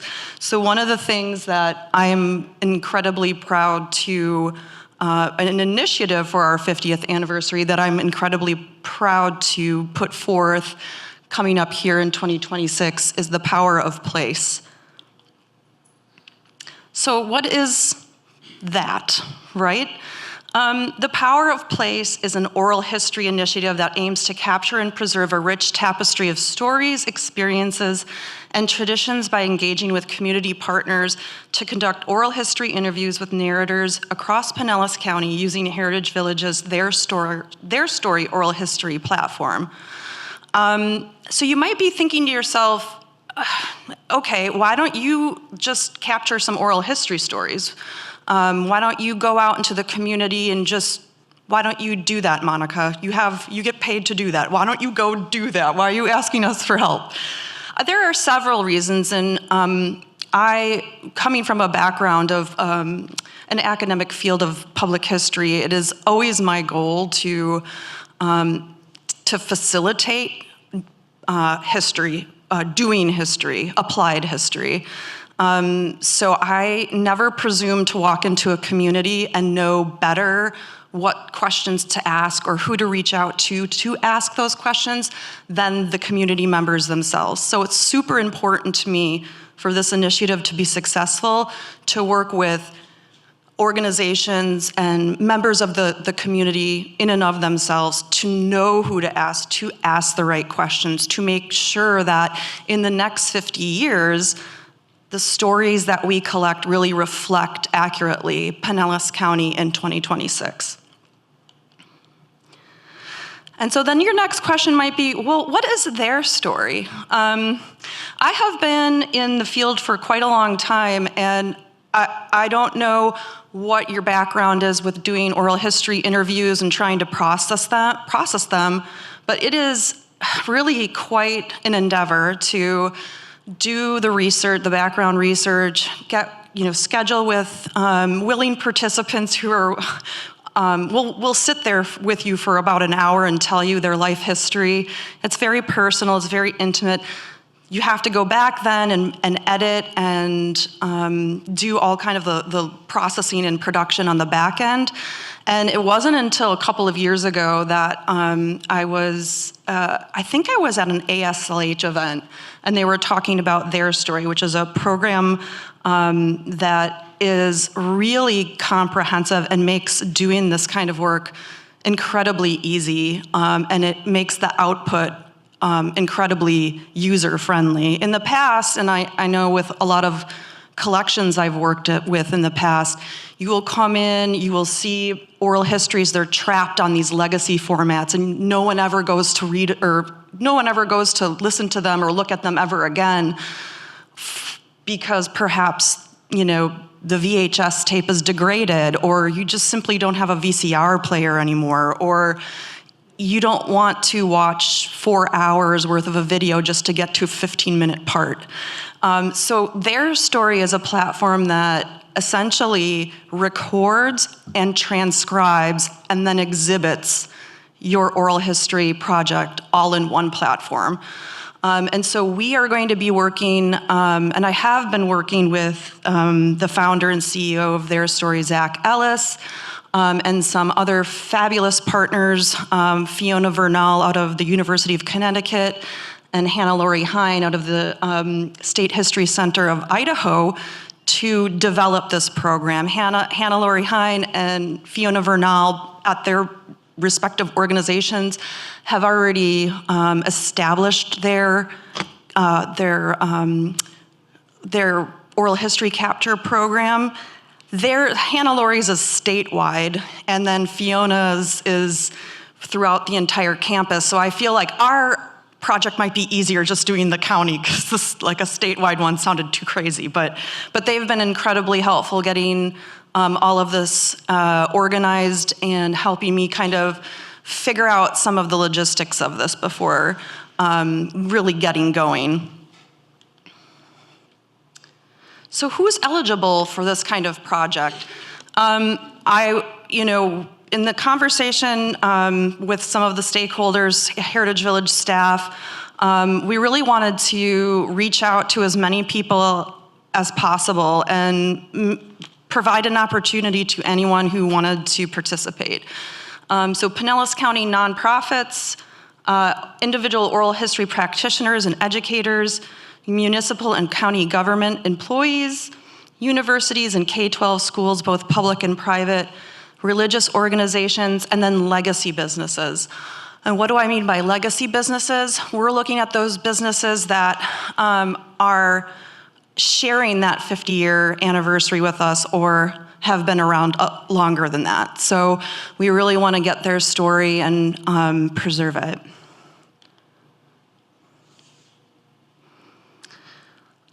So you might be wondering, what does that include? What are you actually looking for?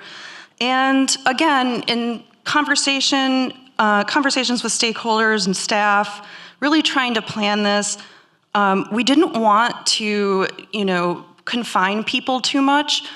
Pinellas County has such a rich history that we didn't want to say it can only be about this or it can only be about that. But one thing that we did want to do was really connect the theme with the USA 250. And the way that we did that was working through the American Association of State and Local History's guidelines for the USA 250 and coordinating it with one of their themes, and the theme is the power of place. Because I think that, and I know you all agree, that Pinellas County is such a special place. There's so many different things that you can talk about that people will immediately, you can sense that this is home and the reason that you love it. And some of the natural ecology.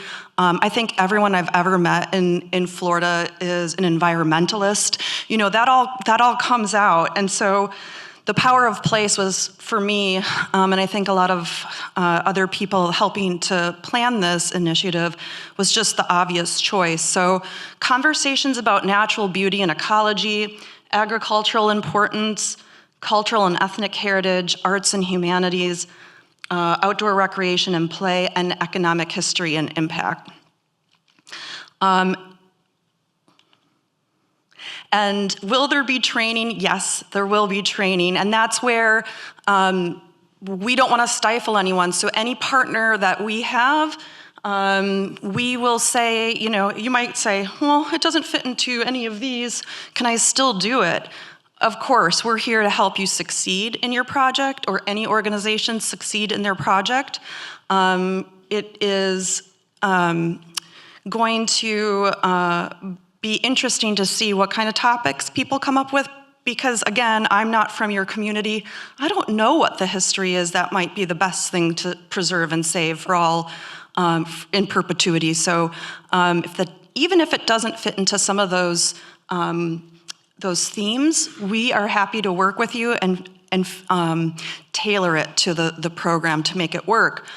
And yes, there will be training offered. We're going to have, between February and March, we're going to offer a suite of workshops at Heritage Village that will really take people through the process of doing, a really good oral history project. So the training will include interview skills and techniques, ethics and legal considerations, recording and technical skills, and then also community engagement and storytelling tips and tricks. I think it's so important that people get the training that I hope that anyone who is participating will come in person, but we will be recording this all for playback on demand. So even if you can't come to those things, we want to work with you. We just want to give you the tools that you need to be successful. So even if you can't make it, don't worry, we'll have a way that you can still be involved. And at the end of the day, the program deliverables, will really be those wonderful oral history recordings, images and videos that you take, transcripts of the recordings, which will, like I said, be generated within their story platform, an index which will be generated through their story platform, and then, of course, the legal releases for interviews. We'll go a little bit more into the legal releases, of course, when we're going through the training, but I think, for our purposes, it's so important as someone who shares other people's history to have that legal attribution be through the Creative Commons with attribution. That way it's shareable, and we don't steal someone's history and lock it away. So at the end of the day, our goal at Heritage Village is really to be super transparent, but also understand the sensitivity of somebody's story. And so, why do this now? I think I touched on it a little bit at the beginning. This is a pivotal moment for Heritage Village to reify our values, our goals, our mission to collect, preserve, and share Pinellas County history. But I really love this phrase from John Dichtel, the president and CEO of ASLH. It is a once-in-a-generation opportunity to renew public engagement with history. I think that, there's been about, in the last 20, 25 years, there's been a real push towards STEM education and the sciences, and that is not bad. We need scientists, and that's great. But I feel that, unfortunately, we kind of moved away from teaching critical thinking and understanding the complication of really understanding where we come from, our history, and how that can be messy sometimes. And so I think it's super important now, more than ever, to remind people that a 250-year-old country is a baby. And things can go sideways pretty quickly in history if you're not paying attention. And so I'd love for this to be a way for people to get, kind of refocus their energy on how important this American experiment is, because nothing was a sure thing when America was created. And so we're very lucky to have the freedoms that we do. So I'd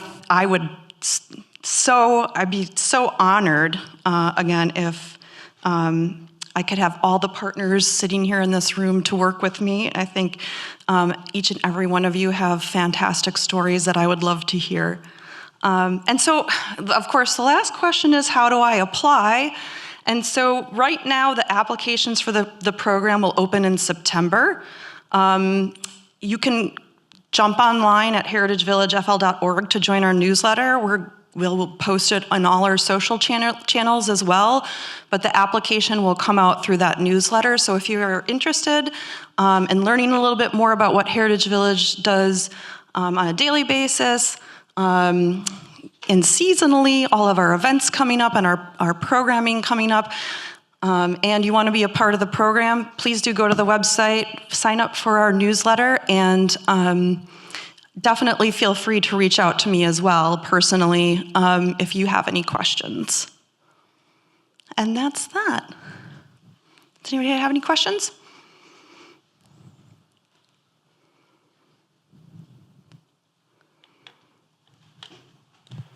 So I'm new to this and relatively new to the area. This oral history project is new. Mm-hmm. So at this point, it's kind of ground up, going from the ground up? Mm-hmm. That's what I wanted to find out. Thank you. Yeah, sure. Yeah. I will say the scaffolding is in place right now. We are just waiting to launch it in September. There's still some marketing things that have to be put together, but beyond that, it's pretty much ready to go. Hi. Hi. You make it sound like this is something brand new, but yet I know that you have the old interviews that were done before I moved here 18 years ago. We had people from Palm Harbor going down.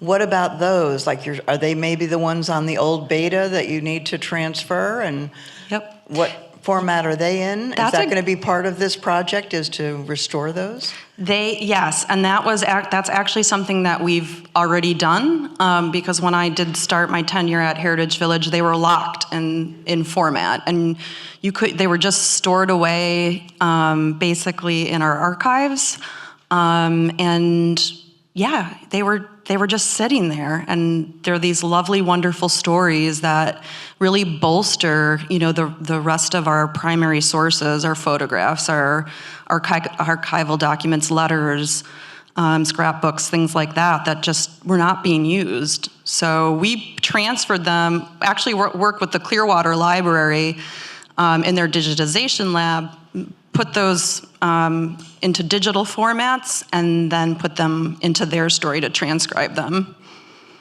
So if someone wants to see what you've already done from the old ones, how do they go about doing that? Contacting your office? Yep, yeah, you can just reach out to me. You can come down there and actually sit in a room and watch them, or? So probably what would end up happening is we'd send you a link, and then you could just watch it from your lazy boy. Really? Wow. Yeah, because we don't have, like I said, we don't have the equipment, the old format equipment anymore. We don't have any of the Right, but VCR you're saying it's on a players. new format. Yep. So. Mm-hmm. Okay, that's amazing. Thank you. Yeah, you're welcome. So, wheels are turning, hearing about this. I think everybody in this room can have an idea in terms of what you might want to document. When I initially heard about this initiative from you, I was thinking, it's the chance to catch the classic oral history, the memories of the elders in your organization, and before they pass away. It's a record that we have forever. But I was thinking, gosh, we just had in our community very significant impact with Milton and Helene. I mean, this kind of thing could be like just interviewing county staff that went through the hurricanes and what they had. It could be a record for the future of how this hurricane, it could be that recent. Doesn't necessarily have to be the elders. It can be a whole variety of people in terms of how this might work, correct?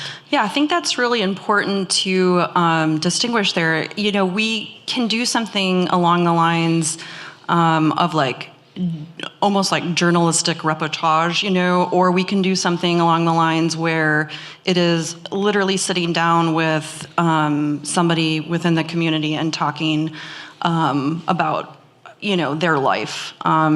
So really the sky's the limit. Again, I want this to be as inclusive as possible, and I want everyone to succeed in the project. But we've already, to your point, we've already started doing oral histories like that, and so that's not out of bounds. We've worked with Sacred Lands to capture oral histories there about people's experience with Milton and Helene. And we're actually working in the fall and the spring semester with Eckerd College in their Gulf Scholars program to do more oral history interviews regarding the ecology of the area and try and capture those thoughts too.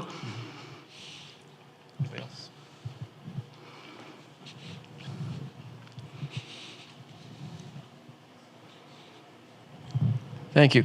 I'm just trying to make sure I'm clear on this. Do you have the recording studios and equipment to do these things with? Yes. So if we were, the various groups here were able to kind of start thinking of ideas and people, Heritage Village would be a place where some of that recording could take place? So the interesting thing about their story is that you can do the recording directly from your laptop computer, so you don't need, and I would, that's a great question, I'm glad you brought that up, and there'll be more on that in the training. Even 10 years ago, you needed all sorts of Zoom equipment and things like that, little wind socks and microphones and all the crazy electronics that you needed to do these things. Unless you're out in the field, and you're on the beach and you're interviewing someone there, you might need some mobile recording equipment. But I think the nice thing about their story is, especially with, older people, they don't need to leave their house to be interviewed. You could set up the recording through their story and say, meet me on their story at 2:00, and for an hour, I want to ask you about your life. Quite honestly, the barrier to entry for doing oral history, I think in the last 20 years has become, the bar has kind of come down where people, it's not so cost prohibitive, the technology isn't as scary, that regular, people can access that kind of technology and do their own work from there, especially using their story. Thank you.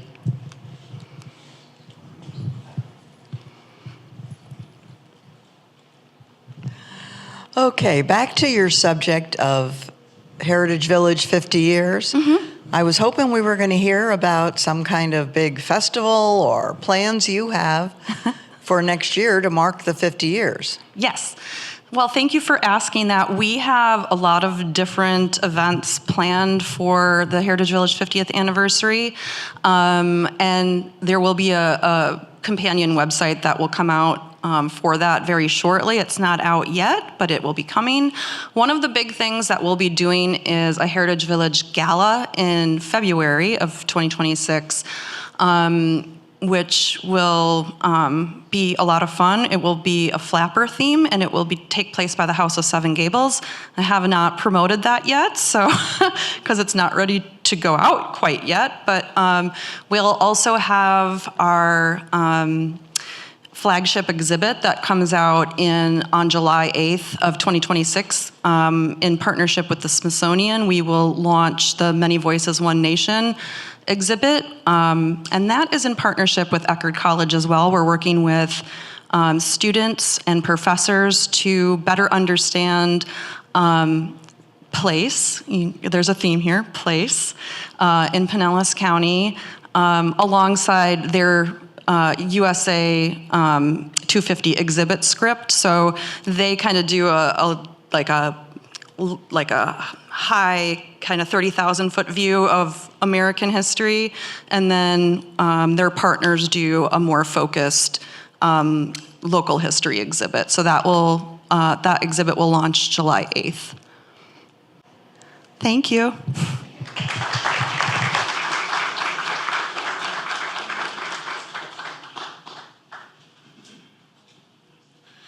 Thanks, Monica.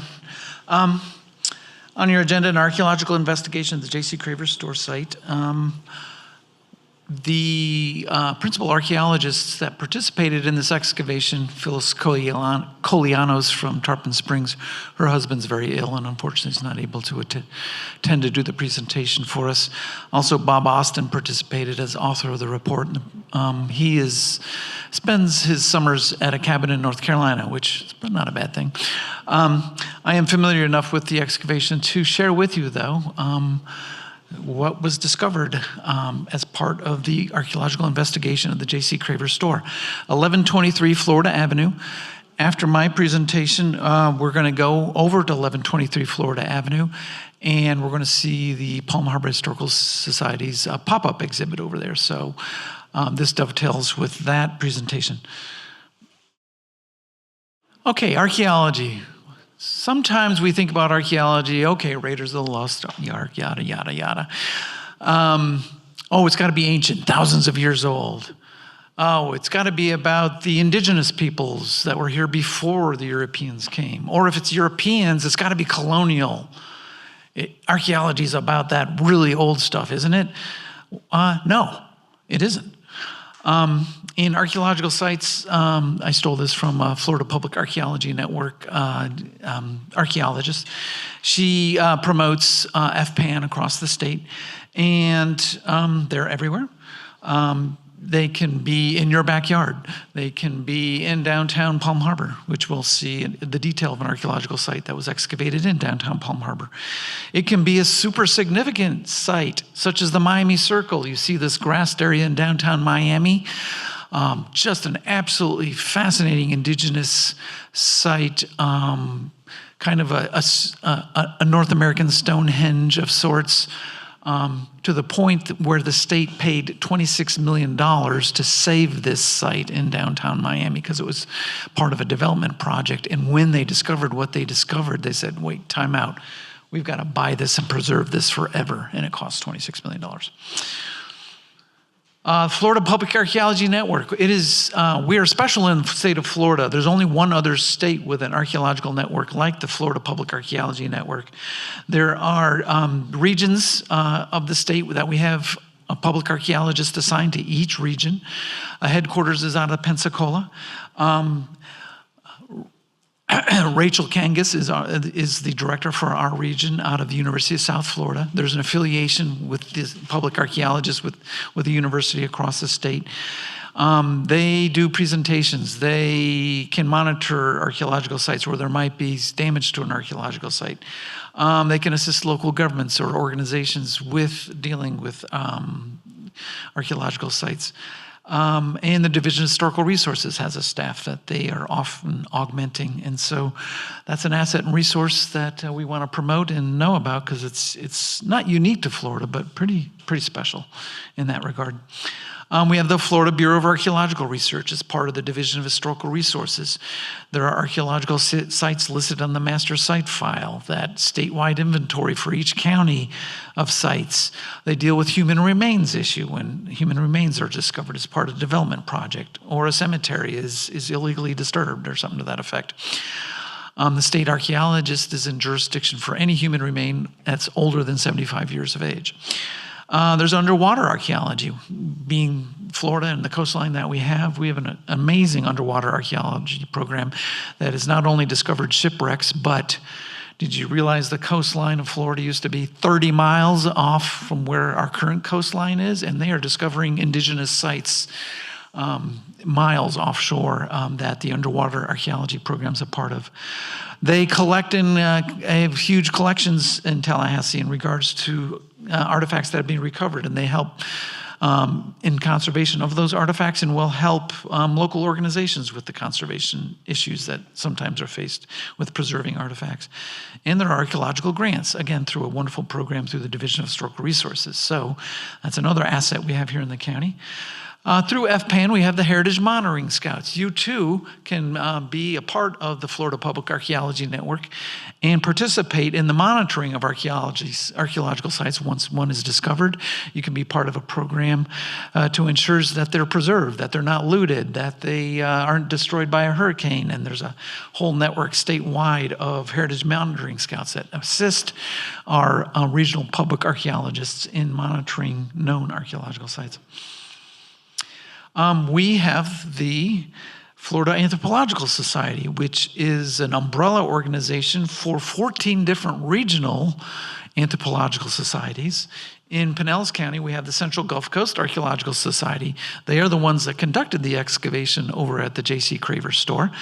And we're lucky to have them because we don't have in our development code a requirement that says that that developer had to excavate or see if there's any significant archaeological resources on site.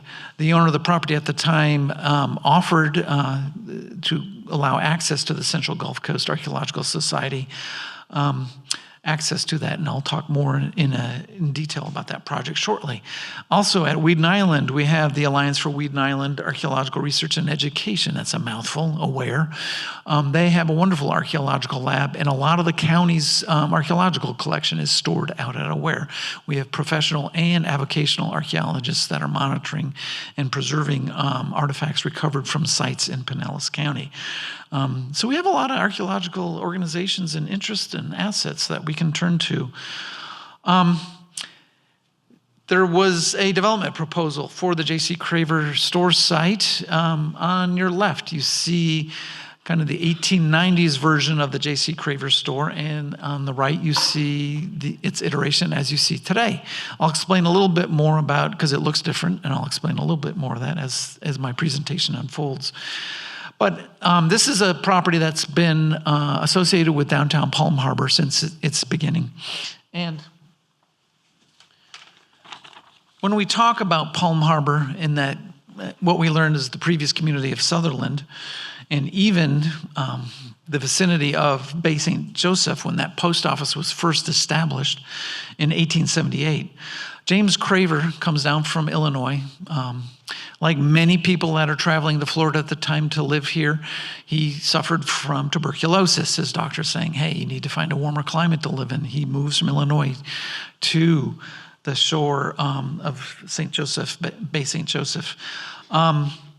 He petitions the United States Postal Service to set up a post office. That post office is established in the area, what is known as a zona today. He sets up a post office there.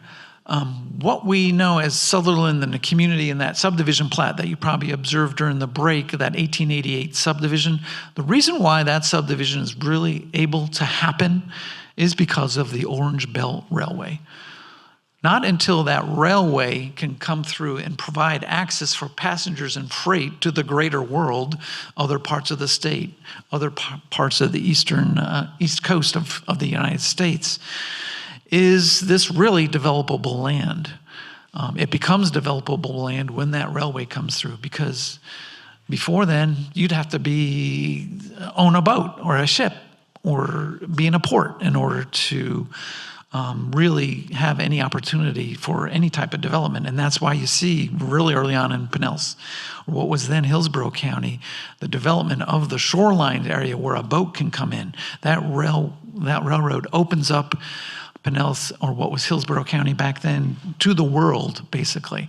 And with the opening of the world, in 1885, the first hotel is constructed, the one that predated the one that became Florida Southern College. It was a frame hotel. This is the same year that we believe J.C. Craver opened his general store, the building on the left. And at that time, once he establishes this this building, he sets up a petition to the federal government, the United States Postal Service, for the Sutherland Post Office, and gets permission to open in his building. In the rear, you see a little single-story gable building was the post office for at the J.C. Craver General Store. Basically, this is a general store to provide a wide variety of goods for the citizens of Sutherland. In 1889, or in 1888, that subdivision plat that you observed in the back of the room is platted with, obviously there's ambitions to develop and create a community. Some buildings are built early on in this community.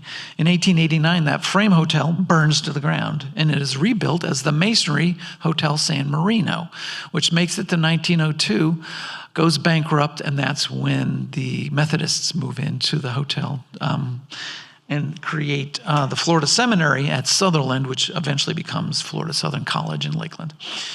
In 1895, Henry Plant acquires the Orange Belt Railway, and it becomes part of the Plant system. Even more opportunity for freight and passengers to arrive to what's then Hillsborough County in the community of Sutherland. In 1902, that Florida Seminary opens. In 1912, J.C. Craver expands the store to include a drugstore and expands the post office. There's development happening, things are happening, and Craver takes advantage of the situation and expands his business. In 1920, J.C. Craver passes away. He deeds in his will, he doesn't have any heirs, the post office. He is a Mason, and he deeds the property to the Sutherland Lodge of the Freemasons. So in 1920, it becomes their property. They don't really actively occupy it until 1933, so a little bit of a mystery there. Why did it take 13 years for them to occupy it? And that's the interesting thing about archaeology. Sometimes it can provide answers where we don't have a written record. Sometimes archaeologists can come in and provide some answers, and we'll see a little bit of that in terms of what was recovered from the Craver site. In So the Masonry Hotel burns in 1921. 1924, the Methodist Church we started our sessions in is constructed from the remains of that burned out hotel. In 1925, as we all know, we're celebrating 100 years of the naming of Palm Harbor. The developers at the time, Alfred and John Coleman, who have come down from Canada as part of the Florida land boom, saw Sutherland as too provincial sounding. That's a quote that they have in terms of like it's too provincial. And that's when they came up with the phrase Palm Harbor, a little more real estate promotion in regards to, it creates a different image. What's a Sutherland? A Palm Harbor. I can see myself there. And in 1933, as I already stated, the Masons occupied the building. So that's kind of, we see on the right, the 1933 building. The Masons make improvements, make some changes. That first story masonry portion of the building is done by the Masons. Kind of a do-it-yourself job is in terms of their work and effort. That gable roof gets put on the building sometime between 1920 and 1933. That mystery of that 13 years, what's happening and what's going on after Mr. Craver passes.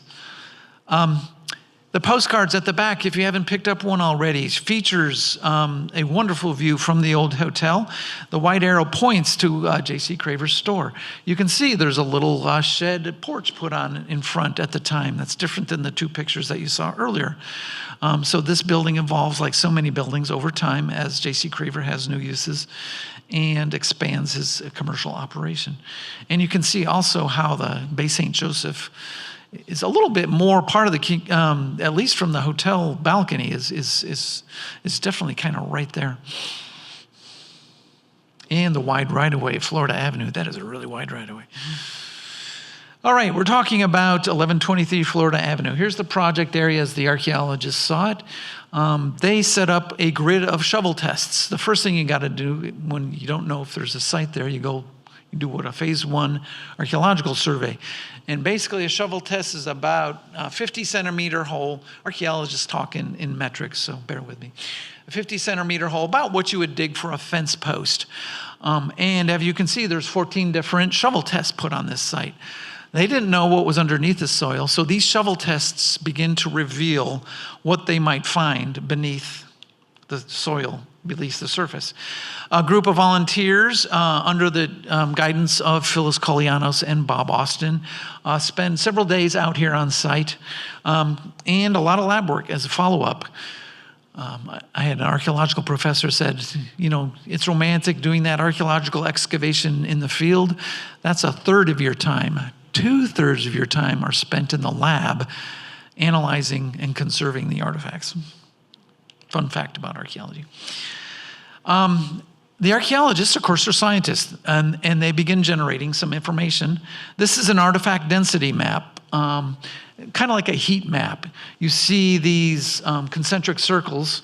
That's in the shovel test, even though 13 of the 14 reveal some artifacts, you can see these 2 shovel tests really are where bunches of artifacts are coming out of the ground.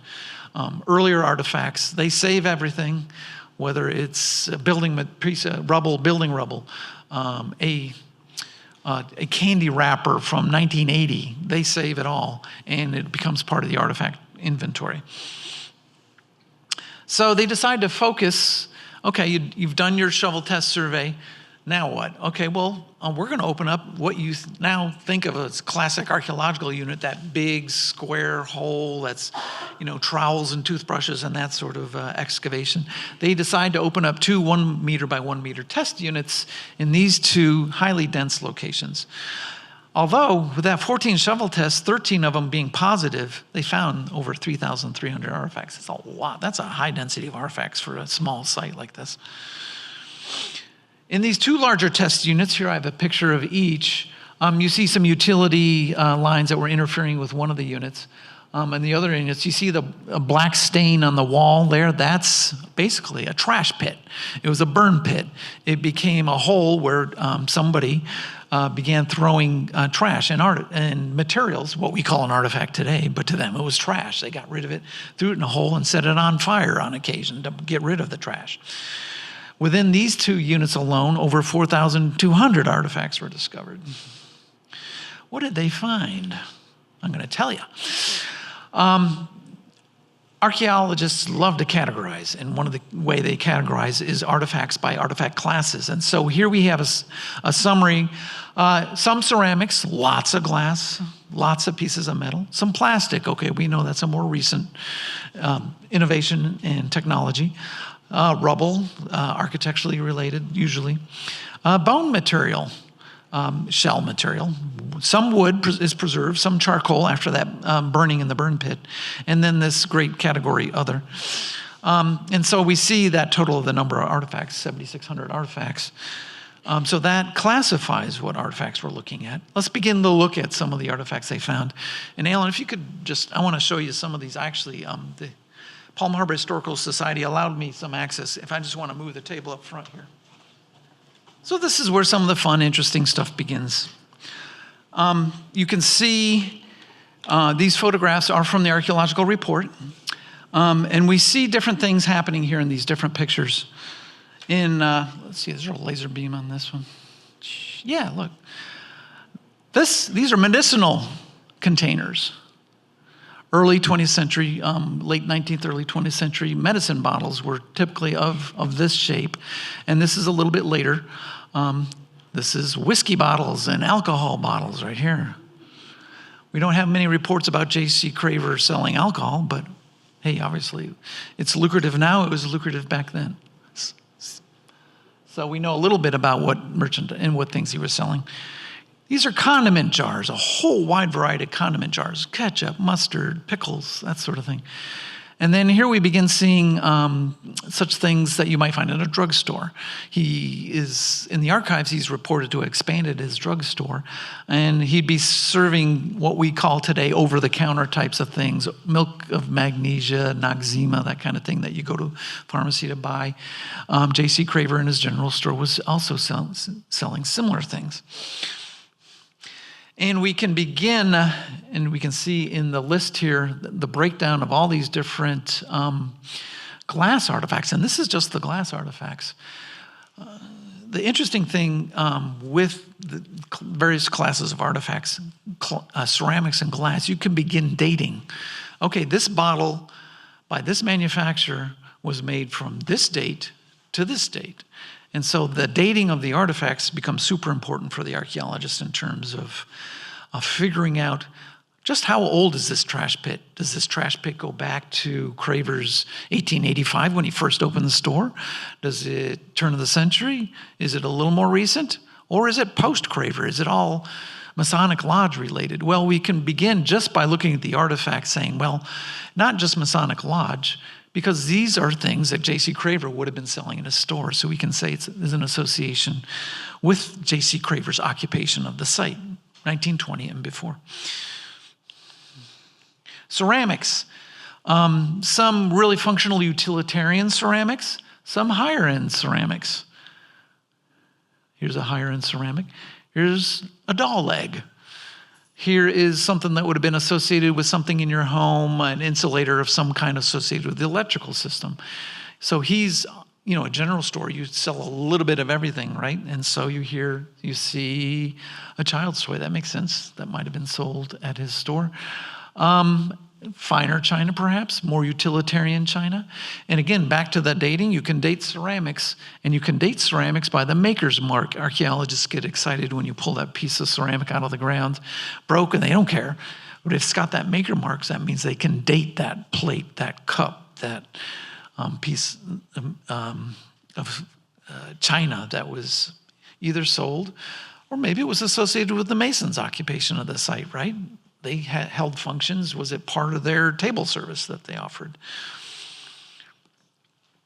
Metal artifacts. There was a lot of various metal artifacts that were found. And I have examples of those. You saw the picture. This is a classic.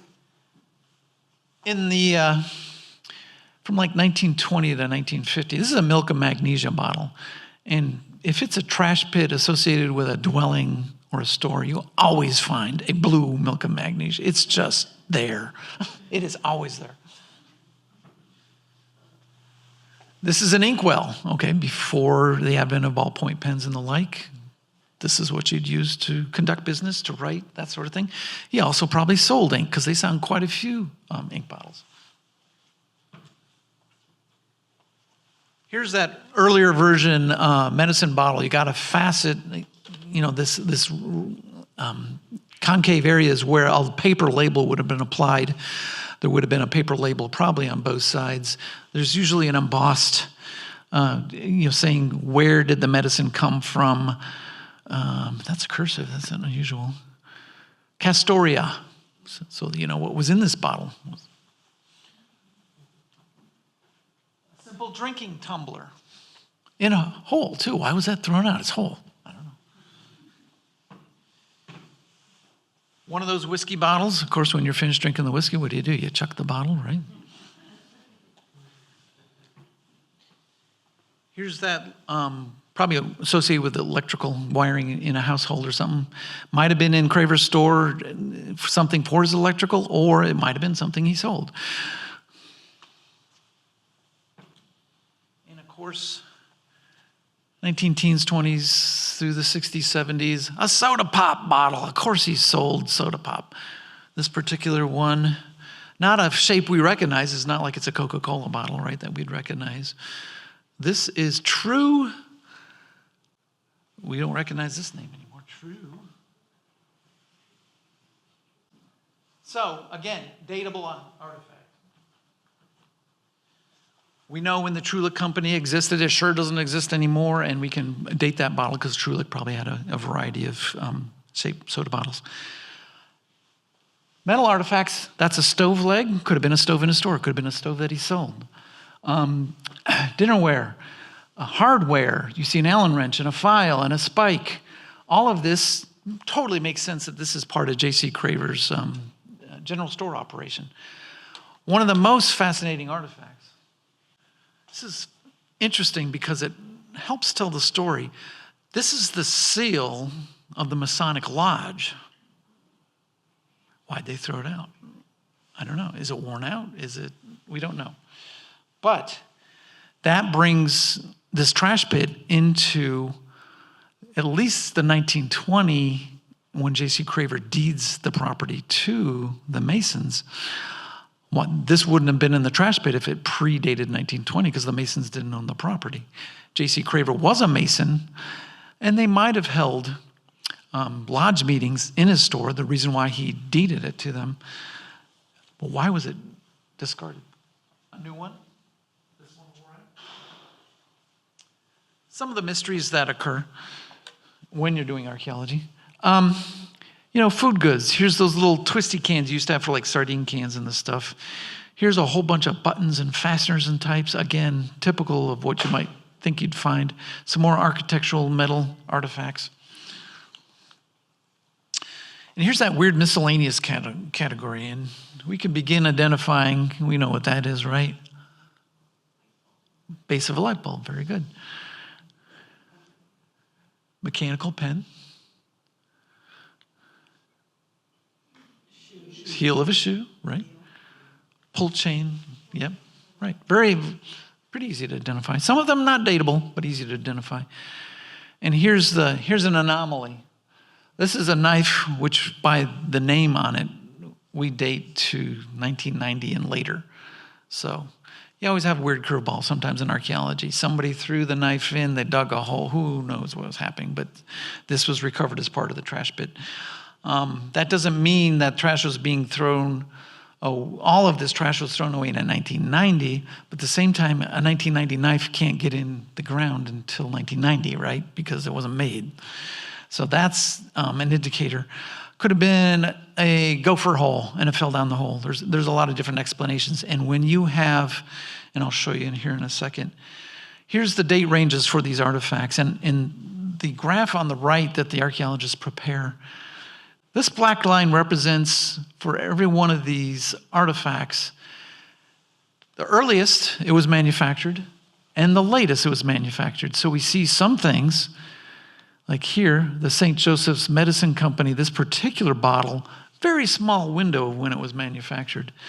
Here we see the French's mustard bottle. Ooh, that particular bottle was used for a much larger and longer period of time. And so if you see this line coming down through here, and this dotted line coming through here, this is the average date of the artifacts recovered from this trash pit.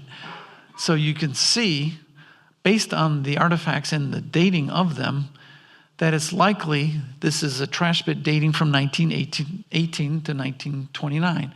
So a lot of these artifacts didn't exist before 1918, 1915. So you can't throw them away if it doesn't exist, right? So terminus post quem is what the archaeologists call it. And then, so this 1918 is, okay, a whole bunch of these artifacts can't be earlier than 1918. And then that solid line, the 1929, is the average. If you took the average of every one of these artifacts, you end up with 1929. So let's go back to the historical record. J.C. Craver in 1920 dies, deeds it over. So 1918, okay, so maybe this is at the end of his ownership of the store is related to that. We could date it to that time of period. But all the way up to 1929, that weird mystery 13-year, remember I told you about that before the Masons fully occupy this building. Maybe somebody else, another member of the family operated the store for a period because the Masons allowed it. We're not ready to occupy. So there's speculation about that period and why are these artifacts coming from this particular date range. It's pretty specific, right around the end of J.C. Craver's life through 1929. So, it's a little bit more information. It doesn't answer the question of who's doing it at that time, but it says this trash pit with all of these artifacts is dated from this time period. So there's a little bit more information that we learned from the archaeological work. And also the functional artifact categories. He had a drugstore. We found medicine bottles. There's some logical things here that just totally make sense. He had a general store. He's selling, toys, household goods, and the like. And we're finding the remains of that. So it really seems to be a general store related trash pit. After he died, maybe they cleaned it out, the general store, and threw things in a pit and burned it, So you come up with theories. You don't necessarily have the smoking gun that is the answer, but it's definitely information that helps explain a site, describe it, and gives you an idea of his life. And if we haven't had a chance to look in the ground because the previous property owner didn't get us permission, we couldn't have conducted this study and retrieved some of these artifacts. It's just, more real to say, yeah, this is a medicine bottle that he likely had on sale in his store. J.C. Craver, not just some random person, but J.C. Craver in that regard. And it just sheds some light onto the life in downtown Palm Harbor at the time. And so we appreciate any opportunity we have to go excavate an archaeological site. And, lo and behold, we didn't know it was there until we looked. And that's so much with archaeological sites is that's why you want the opportunity to look. So I'll be glad to take any questions if you have in regards to what I presented. Any questions?